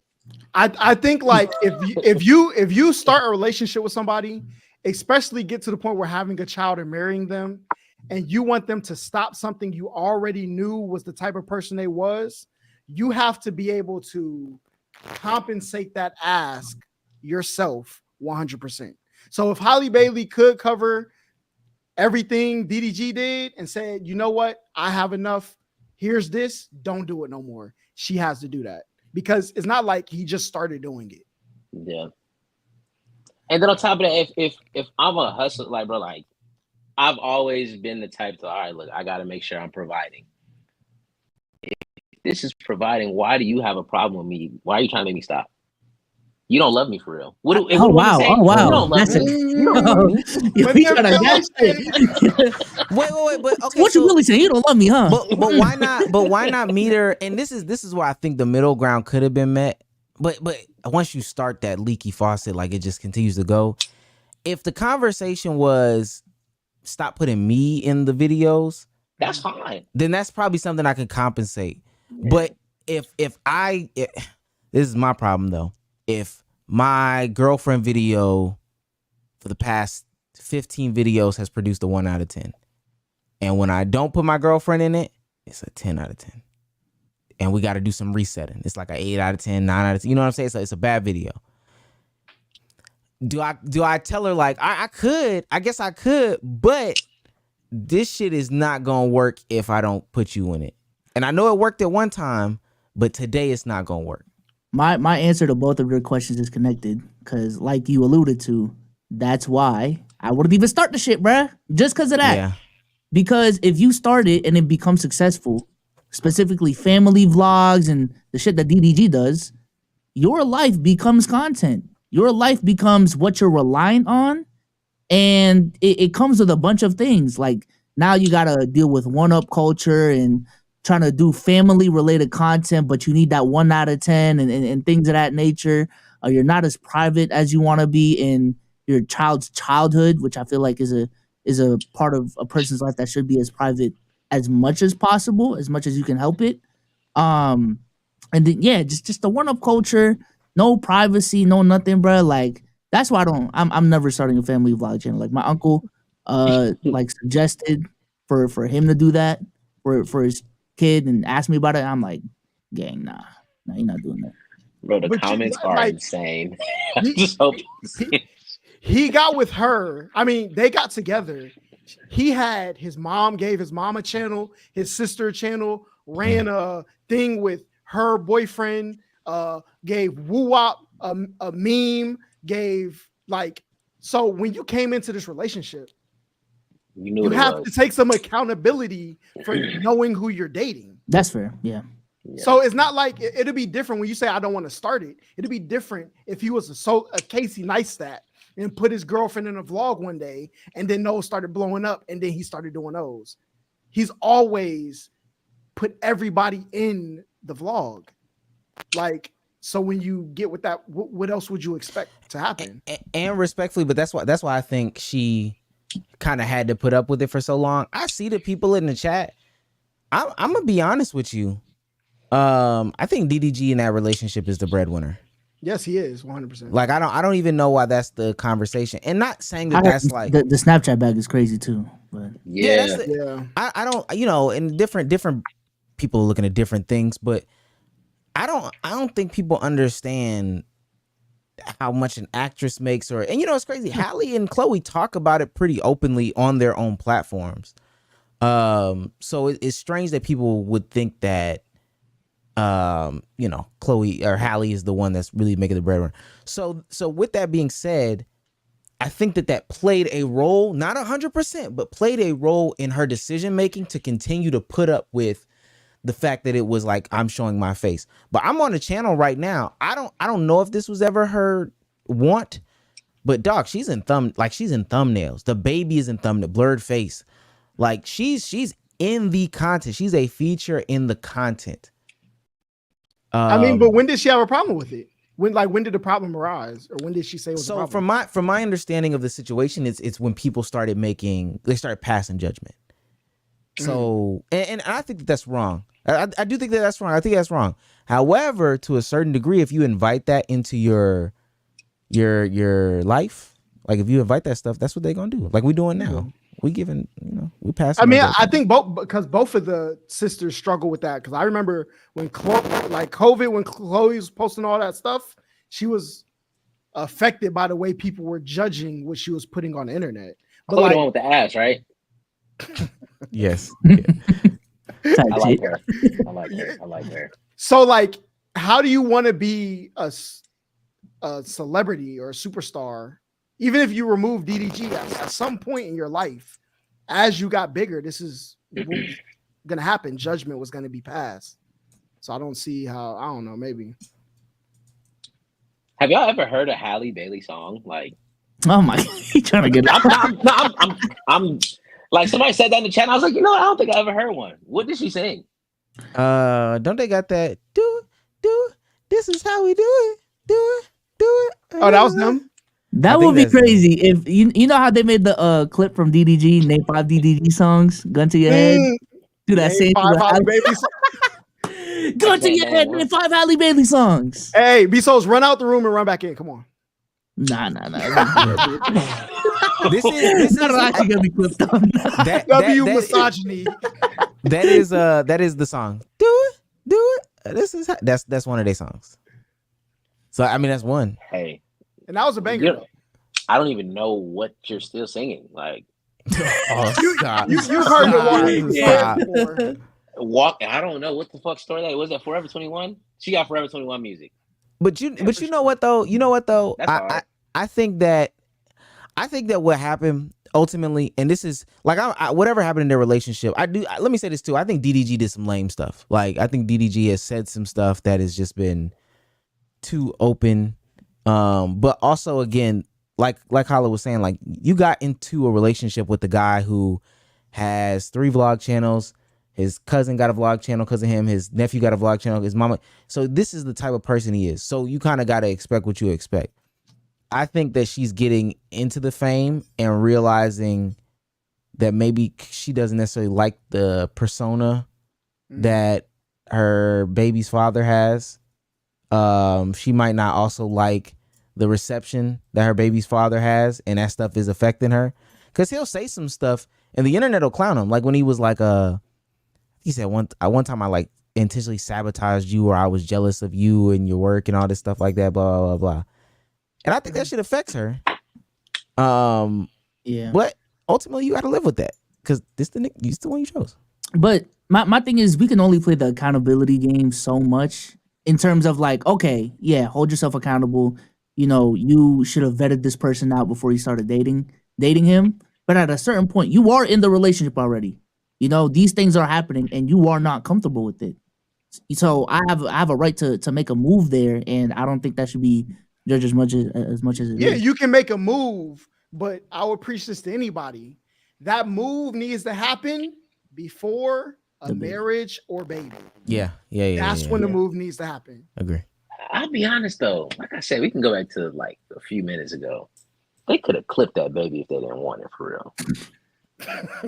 What state are they in? It depends now. Exactly. Know? So like, I don't even want to use that as an excuse for that. Like, you knew what you was doing. Y'all thought this shit was gonna work. You had the baby. You thought you was gonna get married. Something happened behind the scenes that we truly don't know.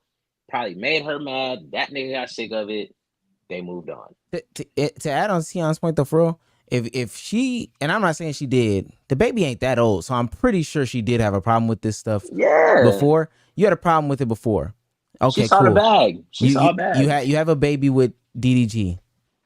You think that DDG having another member to his family wasn't gonna cause DDG to put more of y'all's lives on the lives on the internet? Like he was just going the baby was just more content for him to make. And he was gonna lie about like their baby reveals and all that. I'm gonna keep the baby face blurry, and then I just magically unblurred the baby face. Did they say they agreed to that or no? I don't even remember. Now that's a good question. Who was the first person to reveal the baby? Because the way that she talked about it, I thought she wanted to keep the baby blurred forever. Can y'all put me on game real quick? Why do people do that? The blurring the baby's face thing. What's the reasoning behind that? It's not. We it's talked about people this out here. Nasty people out here, deep fakes and all that shit. But like, also, you're a celebrity in LA. Somebody gonna see the baby. Some photographer got that picture. But they'd rather it be under their control as opposed to the other person's control. And now you got memes running around. There's a meme of Halo sitting next to his girl cousin, and the girl cousin might be like 7. And the caption is like, when you about to slide up on the hose and fuck on the little bitch. And I'm like, what? Oh my word. No, I got the same face. I'm like, damn, bro. Yeah. And this is his little cousin in the video. That's crazy as hell. What the fuck? That's crazy as shit. That's insane. I do have a bigger question when it comes to this though. Because you know, Halle and DDG obviously aren't the first public celebrity couple. There's been a lot of examples. But the examples I'm thinking of though, they do not end well, like a lot of them. And maybe this is just me looking at the bad cases. But the Kardashians, they don't count. That's everyone on like Real Housewives, the H family. You know what I'm saying? Like a lot of the families that are public that make content, or not even just on the internet, but just like even on reality TV show. Like none of these families just end well. So do y'all think this is just an inevitable outcome when you know your family, your lifestyle is your way of living, or is there a way to like do this like more peacefully where it's like long term and you know everything's like good and not toxic? I think like when people say like marriage is a business, when you get into those, it really is like us normal people, we be marrying for love. All right. The industry, they don't. So a lot of the ways we function, they just don't. Like some of them don't even see each other. Some of these relationships you see don't even be real. They be our business agreements. Like we're in a contract to be in a relationship. That's what happens. Like, so that's why when Omar asked earlier, why can't you do this in content and people understand, is because that line of what's real and what's fake is just blurred. So for DDG, he may make stuff look one way, but Holly thinks everything is real. Like that's the things you run into. I think, yeah. Plus at some point, because even like my brother, I say for my brother, because my girlfriend, I'm thankful for this. For the most part, my girlfriend has got it. But even on this podcast, and I know he's not here, because Dama would attest to it, sometimes they just don't get it. So kind of like Holla saying, you might say the joke on the and it might all be content, and they just don't understand that this is content, or that person commenting under your page that said, "Ooh, I like the meat pic that you sent me last week." That's a troll. That's a troll though. Like then they just don't understand. They don't understand that. I think another portion of it too is the problem is that one-up culture that we talked about. So like you might be going into it setting ground rules and bases for like what your content is going to be. It's going to be more so revolving around you, more so the concept of my family or whatever the case may be. And your content is good. It's fine. It's dandy. Cool. You hit a dry spell of 310s. I'm about to say. You hit whoa. 1 out of 10 clearing like crazy. This dopamine is hitting. Then all of a sudden, Janaya or Randy or Ruby gets in trouble at school, and you put it out. You put a little video of you driving to the school, and you just talking about the issue. Oh, that's a fucking banger. Hey, Holla, I drive to the school because she got in trouble. Should I punish her?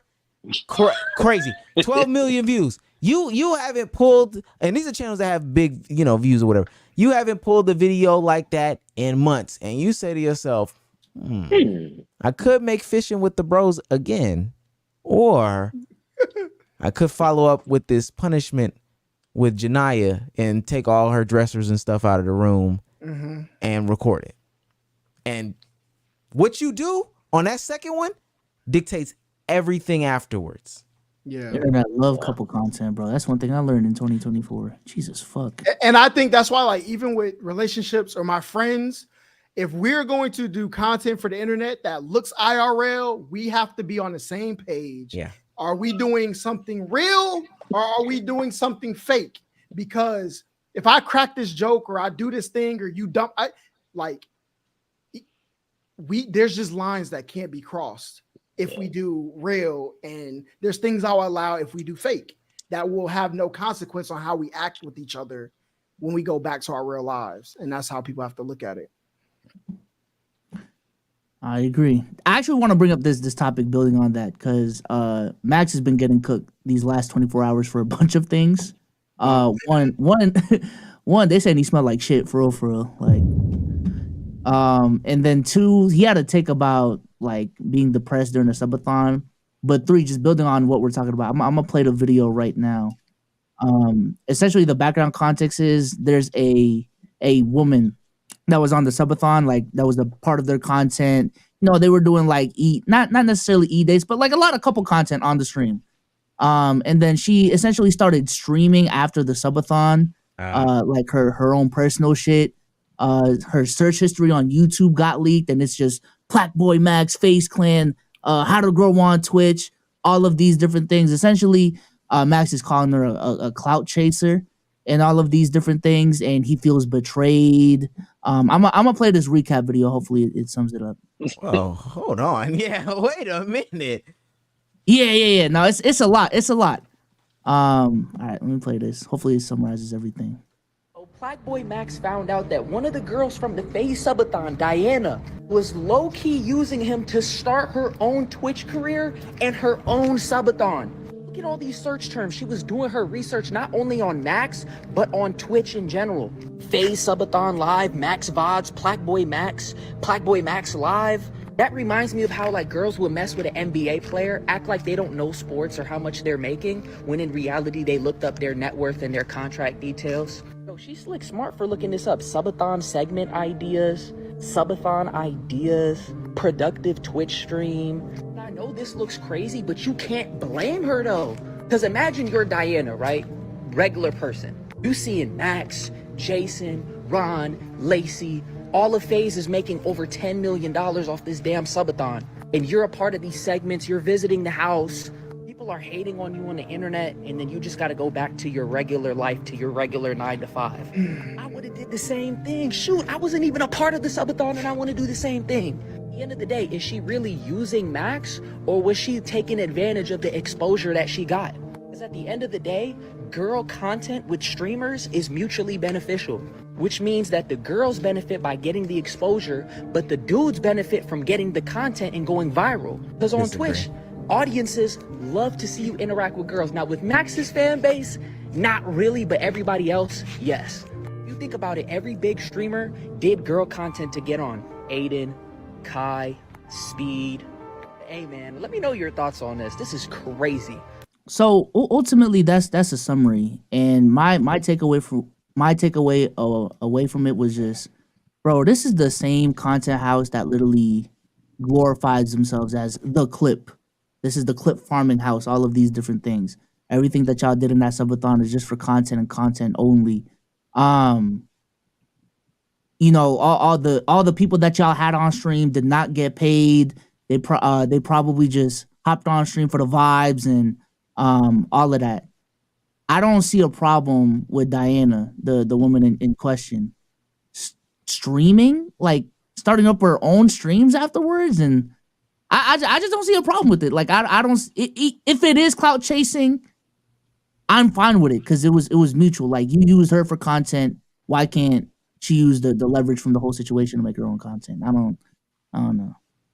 So okay, I'm not too tapped in on the situation, but my thing is, she's been around them, right? She's been at the house. This is the first time. This was the first time. Okay, so her first time being around this, and she's seeing how much money they're making. She's probably like, "What the fuck? They're at the crib, on camera, making this kind of bread. How the fuck are they doing this? Let me look this up, because I'm interested." She could have did all that research afterwards. Yeah, like that's literally. I don't see a problem with that. That's kind of they're reaching. That's a reach. That's what I'm saying. People who have no intention to be a content creator, maybe they don't look at it that way.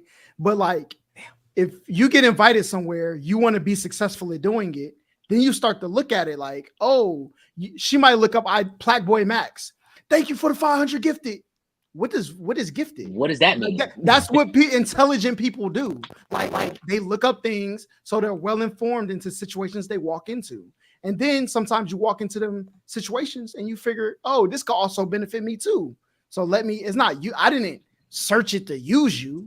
She probably got invited, started looking stuff up. Like, I don't see a problem with that. Wait, so let me ask Bezos, did Max really have feelings post that? That's what I was just about to bring up. So I'm gonna play this clip real quick because the whole pain point for Max is that I believe like he was actually starting to develop feelings for this person. And then I'm gonna just play it. Yo, what's up? What are you saying right now? And what are you talking about? Diana. What? You telling me you never said those words? What words? I literally just saw people were saying it in the chat that you were talking about me about something about giving somebody tips about what? So you never said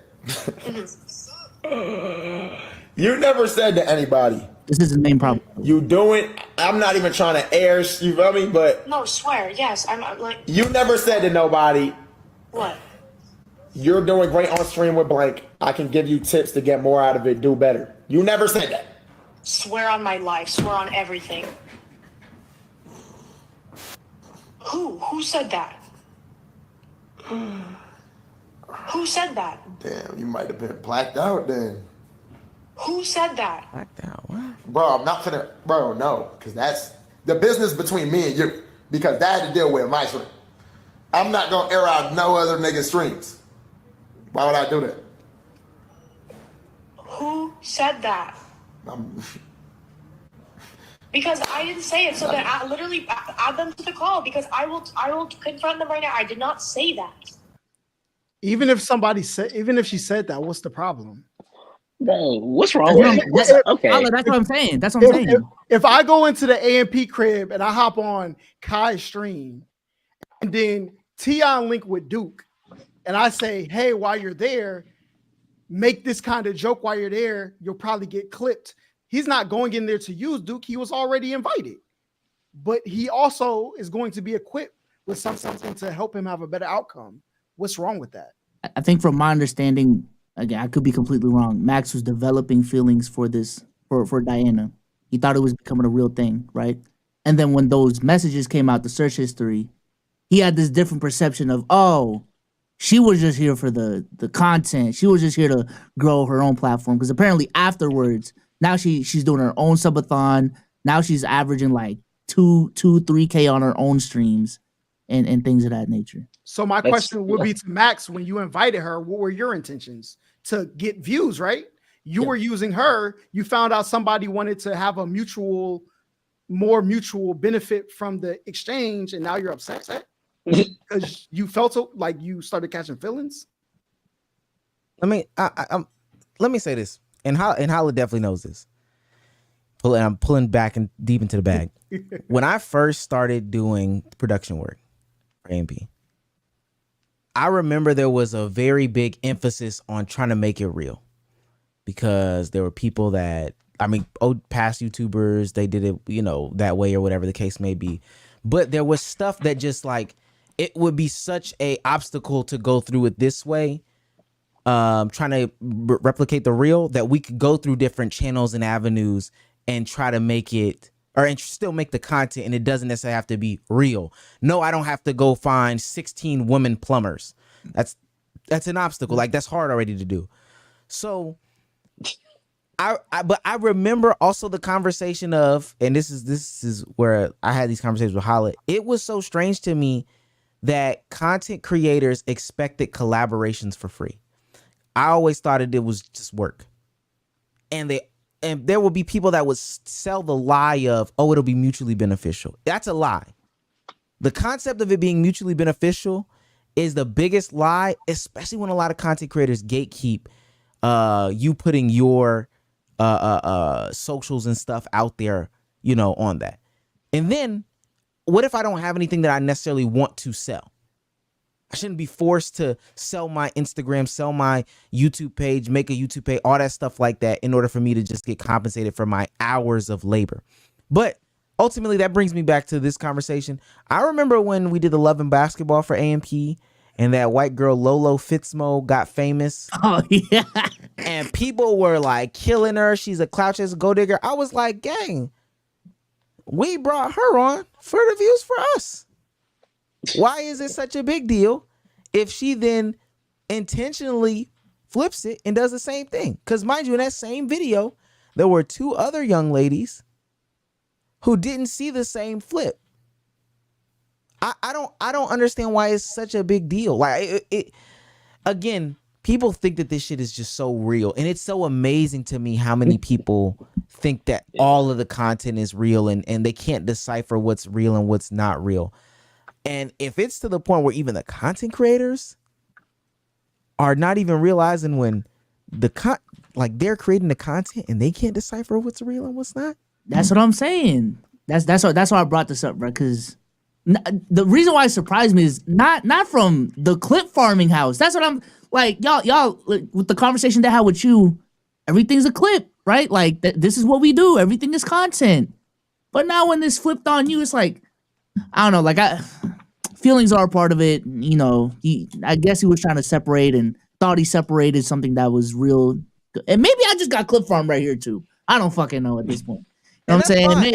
If we get clipped, I got cooked. I don't know. If we get clipped, it's still the concept of it. I just want people to realize, like, this shit not real. Like, there's only like 5% of stuff that you see on the internet that's real, gang. Yeah. And wasn't this during she came on during the subathon, right? Yeah, she became like a recurring character. So which means he streamed the whole month without cutting the camera off. Yeah. Okay. So what were the conversations that were had not in front of the camera for you to believe it was real? If you brought somebody on for this role, why did you think anything was real at any point? Unless there were text convos like, oh, I really enjoyed meeting you today off to the side while he was in the bathroom crying, right? Was he texting her? And like, I'm not trying to laugh, but that's what he said. He was in the bathroom. no, crying. yeah. So, hey, I want to see you again, blah, blah, blah, something real. Then I could see him having a problem. But if everything was on screen, at what point was she supposed to think you're not acting anymore? I feel it. Good point. Yeah, no, that's a valid point. I'm just trying to put myself in his shoes, doing what they were doing. Like, it can't all be fake. Like, for being live for 30 days, I'm sorry, it's hard to fake 30 fucking days of your life. You know what I'm saying? Like 30 days straight. 30 days straight, even when he's sleeping, even when like the downtime shit too. Like, there is no downtime. Like, you can't fake everything. So when these feelings develop, it's like, I don't know if it's real or not. So I guess like one person took it one way, Max took it the other way, and now he's finding out like what the actual intentions were. Or maybe he's just overreacting too. I don't know. Hey, niggas get friends on every day, B. That's really what's going on. I just don't. I think that especially if you were trying to build that relationship, and mind you, and I won't expose them because this has also happened with some creators that we know on our side. But to think that that's the way to build the relationship, I'm bringing you on, and mind you, he may have paid them, but from what I remember, it was not standard for people to pay people. I'll say this, and this isn't to glaze him. I remember it really surprised me when I found out that Kai was paying people, and this is like early, because the consensus was just, you're on my platform, I'm on your platform, my audience should come to your audience should come to my audience, or this is the way we do views. I think we did like I did a video where he pranked like he was doing a job interview. He pranked like he was doing a job interview. And so I set it up with one of my managers or whatever the case may be. She didn't ask, I didn't ask, none of that stuff. He leaves, he texts me and says, yo, what's her Cash App? Me, wow, this is crazy. And she would have did it for free. Like she was cool or whatever. She didn't have no problem with it at all. Because that just wasn't my reality. It was always supposed to be this whole mutually beneficial thing. But we all know it's not really mutually beneficial. And if that, yeah, sure, that's crazy. That's a crazy concept right there. Yeah. Well, let's go ahead and keep it pushing. Let's do hot take of the week. I don't know if y'all came prepared with the hot takes. I definitely didn't, so I'm gonna throw it to Omar first, man. Hot take of the week. Hot take of the week. Holla, Tion. You give a spicy hot take. And then we sit here and we can have conversations about said spicy hot take. Now, the reason why I'm even giving this sort of elaboration is because obviously I don't have a spicy hot take.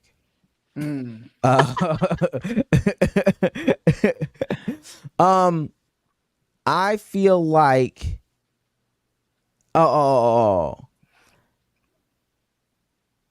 dang, that wasn't even really a good take. I feel like smart people have it the hardest on the internet because they are surrounded by so many stupid people who have the ability to invalidate their experience and their knowledge. Were you in accelerated classes? Absolutely. That is my hot take. There's so many people. I saw it on the internet. The whole like, oh, if you're in the gifted program, and you know, blah blah blah blah blah blah. The whole point was though that there's so many people online that will just invalidate you and your knowledge, and they'll make you feel like you're a bad person for turning it around and saying that you do have knowledge, when really Those are the people that were in the remedial classes, but now they're just in an abundance. Because if you were in those classes, it was probably only like 10 of y'all. 6. But when you get into the main class, Gen Pop.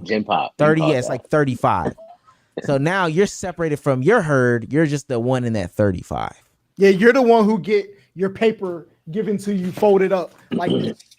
Yeah, and so I feel like those people have the toughest time on the internet, and even to a bigger scale, the like the professionals.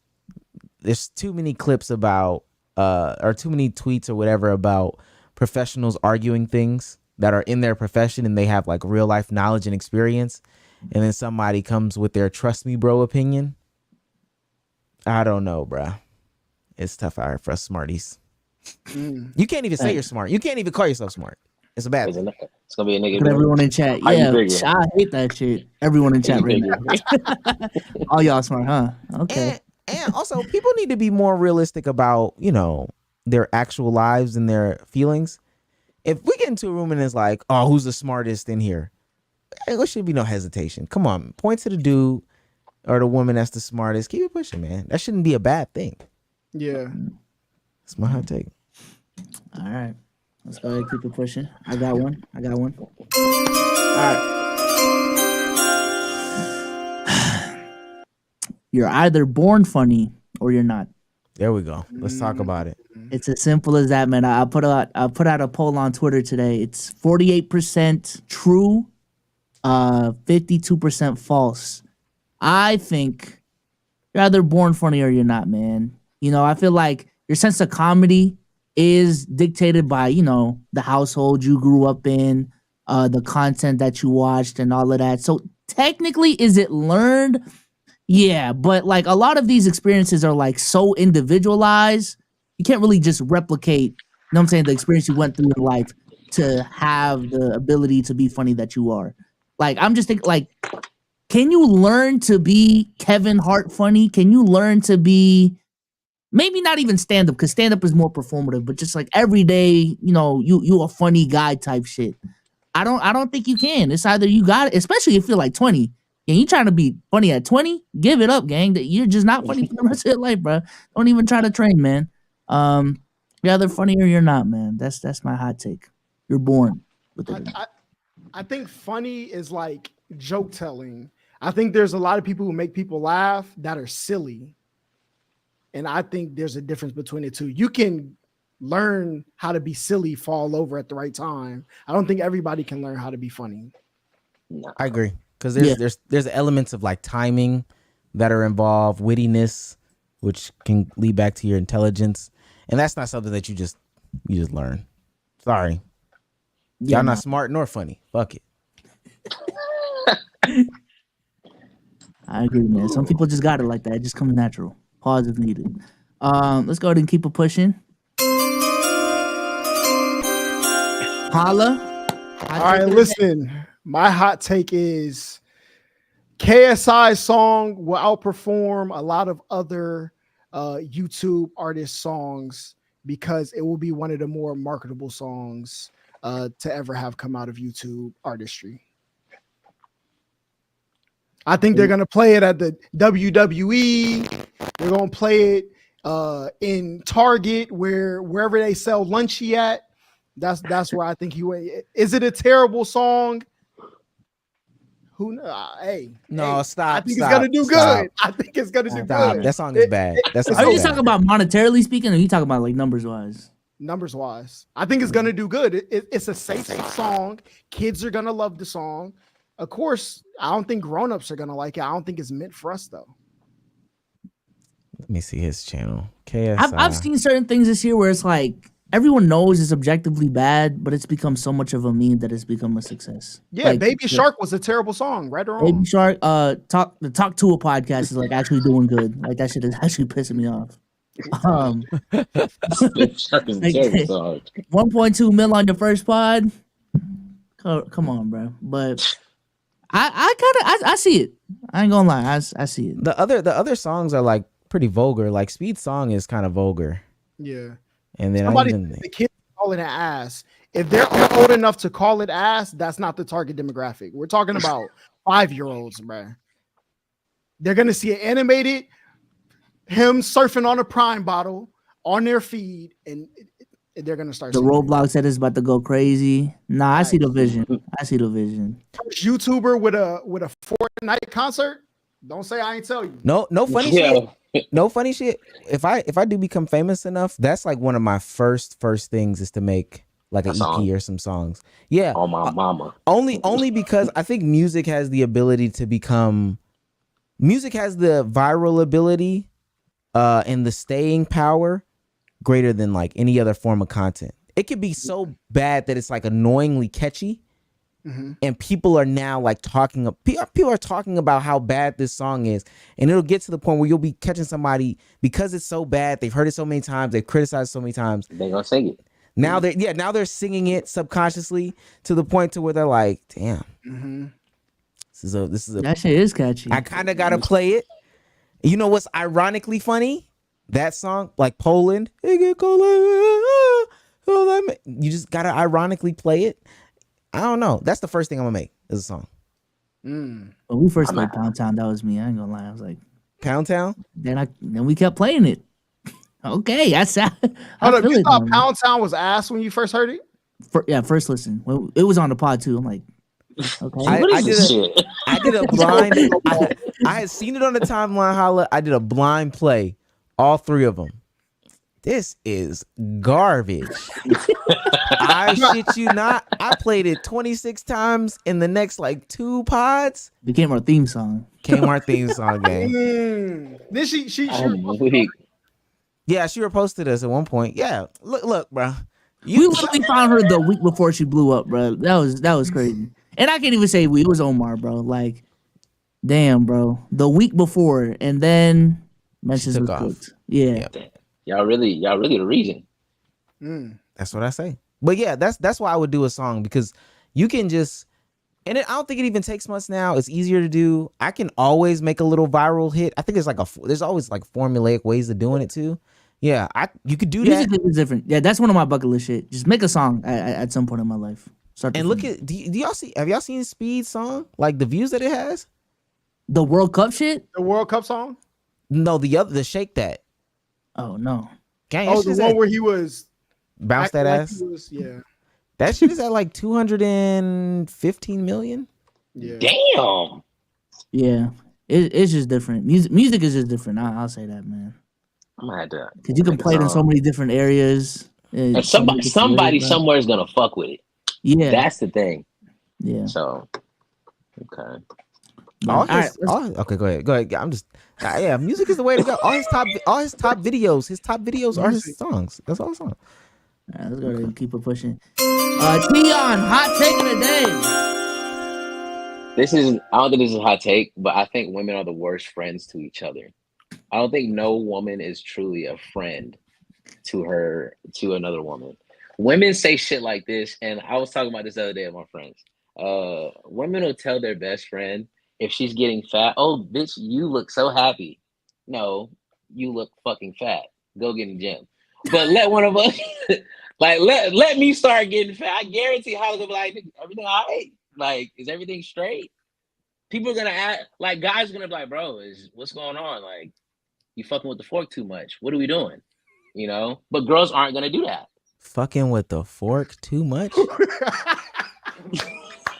Nah, he's fitting though. The Instagram comments of girl pics, like, bro, I oh my god, you fucking slayed. All right, bro. I saw a girl literally 325 pounds. I'm not exaggerating. Right, here you go. In a crop top with the goddamn, you know, the little tennis skirt they be wearing.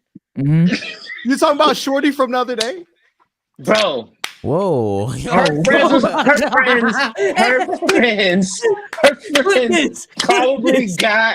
friends probably was like, oh, bitch, you did that. You ate, whatever the fuck they saying. What the bitch say? What they be saying? Very demure, whatever the hell they be saying. Oh, cute. What? Put that shit away and go get on a fucking treadmill. What are we doing? Fat people so, catch yeah. another stray. Wait, no, but Mikey, listen, there listen, were other listen. examples. He could have used so many other examples. Listen, He did in the listen, gang. It's good.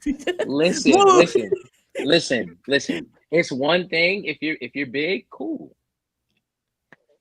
But be big the right way. Cover this shit. We don't want to see it all. Like, there's kids out here. Like, what are we doing? If I had a what? So you saying Lizzo can't be courtside with? Hell no. What? What, you didn't like them new Lizzo pictures? No, not the new ones. He was talking about the courtside. No, I'm talking about the new ones. Like, you don't think Lizzo blew up? Listen. She blew up. She Still way to go. She's definitely better than where she was at, but we got more work to do. All right? Type shit. That's what's going on. Hey, no, That's you know what? going on. We gotta shout out Lizzo though, bro, because she really Shout out there Lizzo. working for it. Hold up, because everybody else on Ozempic, she is out there really working for it. So we gotta respect her for that. Yo, It's just gonna take time. I respect that. She would have been skinny if she was on Ozempic. Like, she would have been crazy. She would have been skinny. She didn't go goddamn get the BBL because she could have did she could have did everything. She got the money. But we're not done yet. What Job not finished? Job's not finished. Damn, Tion not giving no congratulations on the way there. Listen, no, because we have to stop. You just think she grew up. We got to get back to bullying, bro. We got to get back to Omar, that's your bag. You can't fight that one. No, it's not. I'm grown. I bet he fucking grew up. I bet he grew up. Yo, grew up at the wrong fucking times, huh? Damn. No, this shit is crazy, bro. Like, I definitely don't. I don't like that women do that. If you know your friend is unhealthily big, I don't even know if that's the right word. But if she's unhealthily big, be like, yo, let's go get, I don't know, an acai bowl. Let's not go to McDonald's. Okay? You can control these things. These are controllables. What do they say at work when y'all don't have jobs, y'all. I have a job, but they say control the controllables. You control putting dishes away and not using them. You control that. You control your intake. You control all those things. But it's when the friends get to the point where they're like egging this shit on. I have a problem with that. That's fair. Women are horrible with that. You can go to Instagram right now and go to a big girl's page and she can be wearing the most revealing thing ever. She's going to have 152 comments. And you can ask any girl. I would incline people to ask girls, do you think if you look like that, would you feel beautiful? Fuck no. And but like, this the thing though, big looks good on some people. Like, some people look good big, but like, if you know you don't look good big, do something. Don't cape for the big people and then do something. Man, we are back. Like, I'm sorry. No, but I don't think it's a big girl thing. Let me tell you that, because they just be glazing each other on these IG comments, bro. Bro, I don't want to see underbelly. I don't want to see that. I do think it's at a point where they're like, damn, she didn't comment on my post type shit, like within their inner circles. So if girls would hear the minute after they hang up with each other, they were able to hear that, whatever they say to that person in the room, girls would know that all of their friends hate each other. If a girl went to her friend's ex after they fell out and asked him, what did she used to tell you about me? They will realize they were never friends. It's just true. The problem is I think it's like mindless commenting. Like, and this is not even just on the Instagram, but just in general life. Like, in real life, I don't even think you really consume the outfits to say like, oh yeah, that's a sleigh right there. You're just saying it because it's You're just saying it. You know, it's just something that you just do. Yeah. Listen, like, we had an encounter last week, me and Holla. We had an encounter, and this shit didn't make no sense. Like, I literally sat there, I was like, wow. That was a wild Her one. friends told her to pop out and show niggas that. And she's gonna be in front of hundreds of thousands of people. Yeah, like you don't love your friend, sorry, bro. You don't. Like I said, my friend straight up would tell me, Tion, something is going on. Are you depressed? Are you like, if I lost hella weight or if I gained hella weight rapidly, niggas gonna be like, yo, let's go to the gym. What the fuck are we doing? They're not just gonna tell you to slay through it. But see, but that's the difference between guys and girls. We will keep it real with each other. Yeah. All right? Shit. Tion, you're fucking short. I know. Holla, you're bald. He knows. But like Type beat. we accept it. We accept it. Women, they're gonna just paint this. They live what do they call it? The Lululand. Yeah. That's what they call it. They live in that. So Yo, look at the motherfuckers laying down with their girl next to their bed right now. Hold up. and you want to know why? Hold on, look. And your girl gonna agree with this too, right? That's the reason girls like try to paint this narrative like men aren't friends. That's why they be lonely and miserable. But that's why when men get in relationships, they be trying to get back to their friends. When women get in relationships, they willingly leave their friend groups, never to see them again until there's some free time that might break. or they get broken up with. Then they go back to the people who love them at the bottom. All right. Yeah, bro. Women are horrible friends. But it's weird though, because they'll be great friends with a guy. I'm sorry. Which makes no sense. Some of my best friends are women, and they're great friends to me. But I've heard the way they talked about their other. But friends do you think it's because they want to smash you though? Absolutely not. They look at you. I look at some of my women friends as my dumbass daughters. I didn't. No. I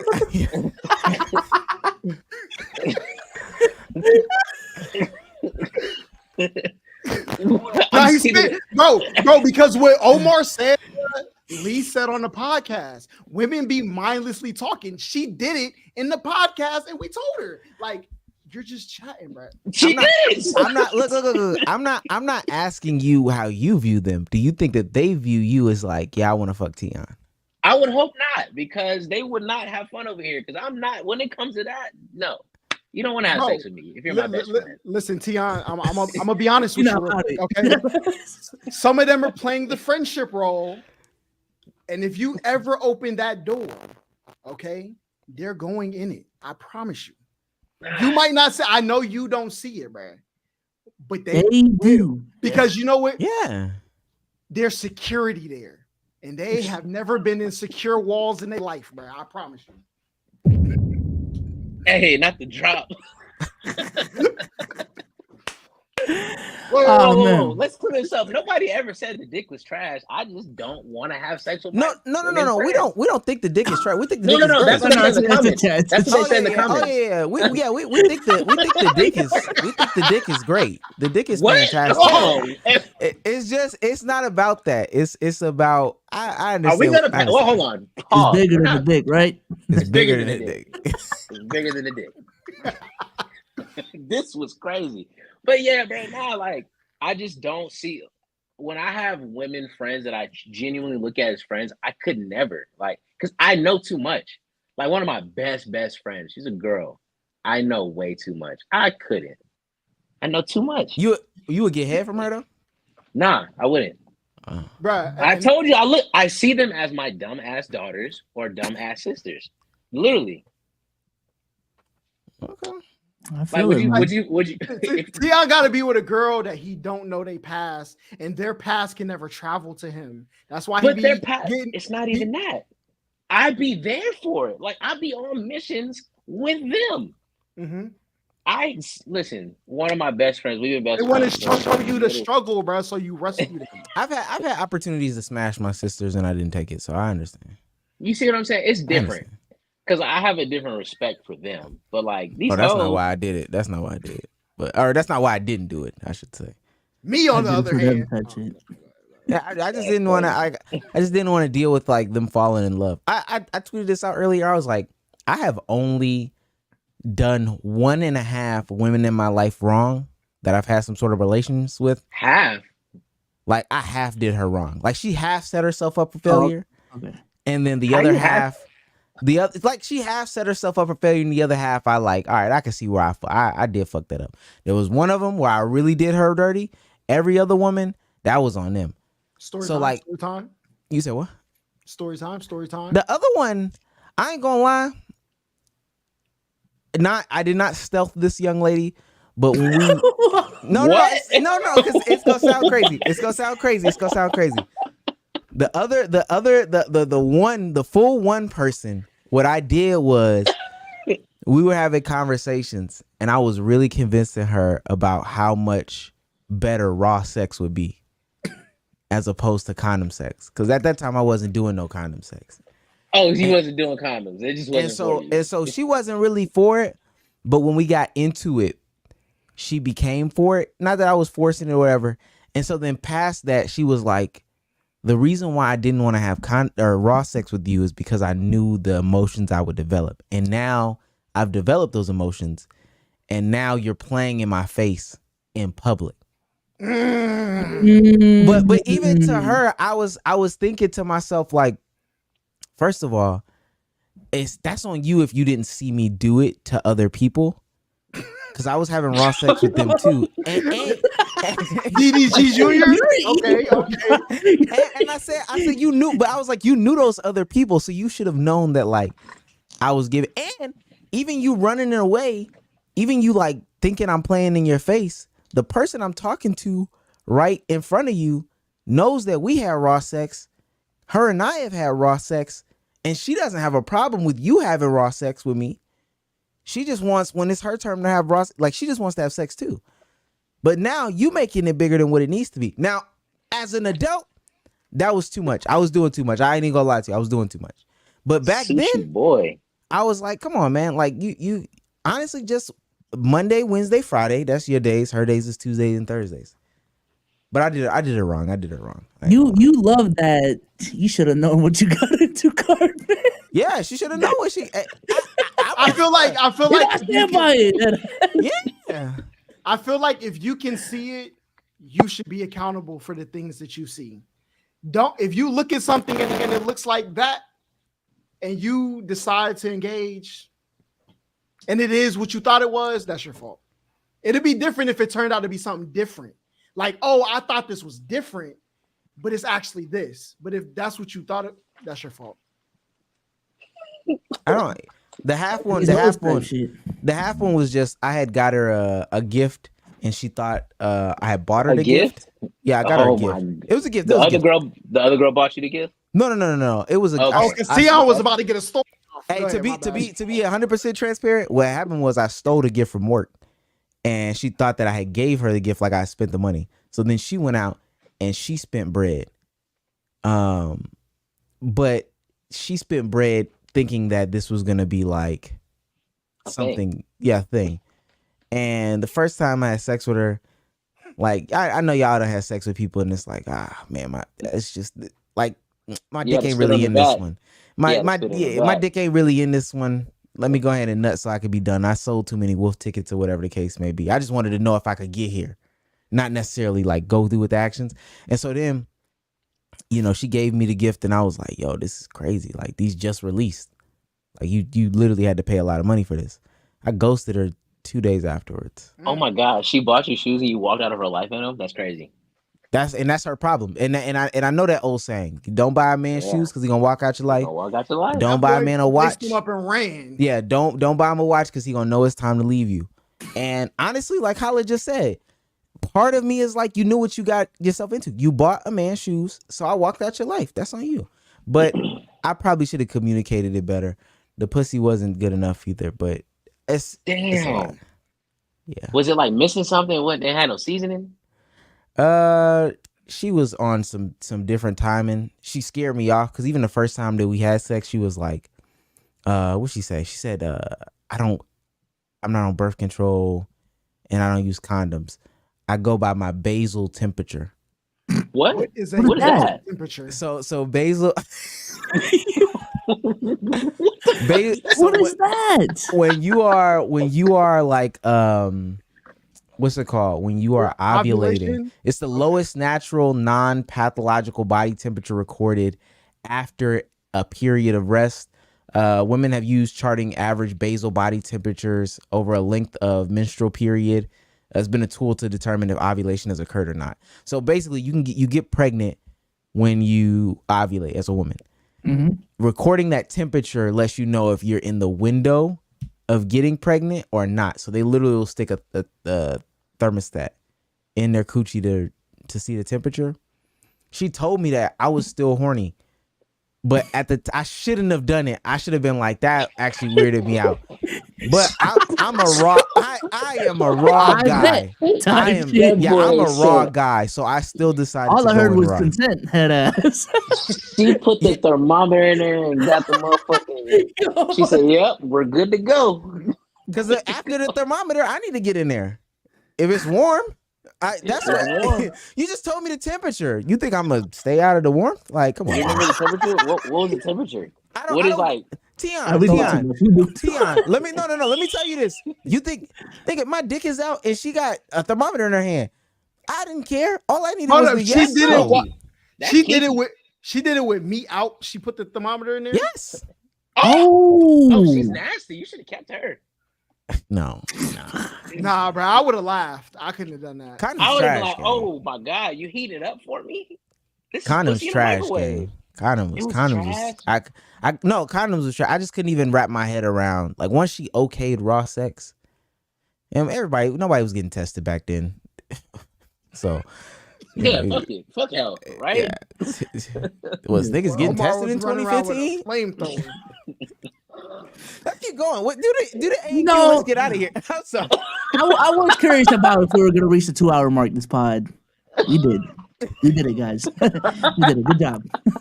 I was very worried. I'm like, oh, we're speeding by these topics. Fellas, don't let to the young men. This is the last for real. Young men, you don't even fall for the like birth control pack. Definitely don't fall for the basal temperature. Basal temperature is the new birth control shit. Don't let her trick you with that, gang. All right, you fell for it. How? Okay, we'll yeah. Yo. The StreamYard link is in the chat, y'all. Today's A&Q. Honestly, if you just want to comment on all the things that we talked about, you can as well. We did talk about a lot. This A&Q sound lame as hell now that I'm about to read it. What is your worst locker room experience? That is the A&Q. Oh my god. Oh yeah, we didn't hear Tion's. While people come up, Tion, what's your worst locker room experience? Oh my goodness, bro. I was playing in college. I was playing basketball in college. One of my teammates. Not gonna lie, this is very weird. It's very weird. I'm going to high school. No. You can't tease it. Go ahead. I walked in the locker room. It was nobody in there. I don't think we had anything going on. It was like a dead period or something. So going to the locker room, I'm about to change into my shoes and get some shots up, right? One of my teammates is in there. Nigga, meat was out. Shit. I said, "Oh shit," and I walked out. Who does that, man? You thought it was too big? Is that what? That what? shit was OD. It was OD. Pause. He said he had a missile. Nigga had a rocket launcher. I said, "Okay, you got it." I was like, "They make these? Hold up. People's bodies?" Yo, was that the same player that did that thing? Yeah. With the lady? It was. Okay, I have a crazier one. I can tell this story. Because I'm not affiliated with the school anymore. This is bigger than that. Cut your cameras off. Bigger than the missile? Our coach's wife was fucking the players. Oh shit. She hit like 4 of the players on the team while they're still playing for this coach, bro. They adults though, so on the team trips. On the team trips, bro, she would stay in the coach's room, get up at night, mosey on down the hall. Oh, brother. I got 2 questions. One, was she fucking Big Dick Dan? Yeah. Yeah. Well, he was clearing her shit out. 2, busting it. 2, she didn't give me no ass. No. Oh no, that wasn't it. Okay. 2, if the games in which she took care of the team, did you see an increase in winning percentage? We were a road team. Well, my road dog down, woo woo type shit. This was a road team, real camaraderie. Hey, we beat Wake Forest. No shit.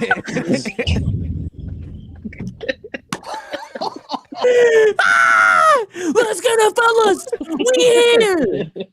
Let me say this. I think she's more. She sounds A more team player. integral.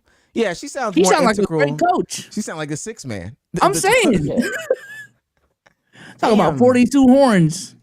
I didn't get. Last I night. was a walk on. She didn't give me nothing. I was a walk on. I wasn't important enough. Do you know how like she got a lot of dick on road games? A lot of it. Cock. She had to be She dry was- at some point. She's a She vet. was buying shit. She was buying shit too.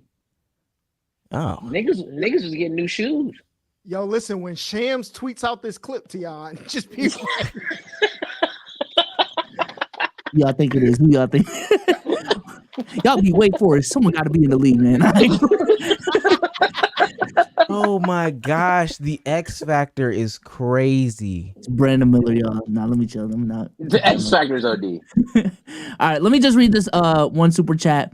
1K David to the Hallie conversation. Hallie said she used to watch DDG. Damn. I have no sympathy then. And then we have one A and Q. Oh my god. What is that? What is your yo, word I for see locker room floating experience? eyeballs in a collar, boy. Is that a nigga? The niggler. Is he God. frozen? Hey, turn your lights on, because this is crazy. I thought we was I watching. think he's frozen. That's about to be a jump scare, bro. I played too many games. No, Holla's Oh. card. Oh my god. I think he's frozen. That shit was crazy. I thought you was about to play a video, like some scary shit. Yeah, no. No one else is backstage, so I guess Well, we can close it off right there, man. Crazy jump scare. That was a D. Let's go to close off this pod. This has been a fantastic pod, man. Shout out to Tion and Holla for coming back on, man. Appreciate Came y'all. up clutch. Came up. Oh, he's here. Yo. Oh, it is a nigga. What up? Hold up. Is this who was behind the darkness? Yes. Your mic ain't working, man. Mike, don't work, buddy. Yo, you know how much money he's invested into this little snowball? 80 Dang. Canadian. Crazy. 80 Canadian pesos. Get him off the stage. We done with this. All right, man. Tion and Holla, say goodbye to the people, man. Hey, listen, appreciate y'all. Let's keep it buck. It was real. You know, I seen people flaming me in the chat, but it's all good, man. I was spitting. I tried. And we'll see y'all on the next one. I tried. Man, definitely appreciate y'all for having us on. This is dope, man. Y'all doing big things, man. I love this. Keep going. For sure. Omar, say goodbye to the people. All right, people. We'll be back in 2 days now, Thursday. I got a new video out. Make that 3 out of 10 a 2 out of 10 for me. It really dives deep into the family content. But other than that, don't get a 9 to 5. It's a scam. Take care. Stay blessed. Fuck. Shit on my whole life. All right. Same, brother. Same.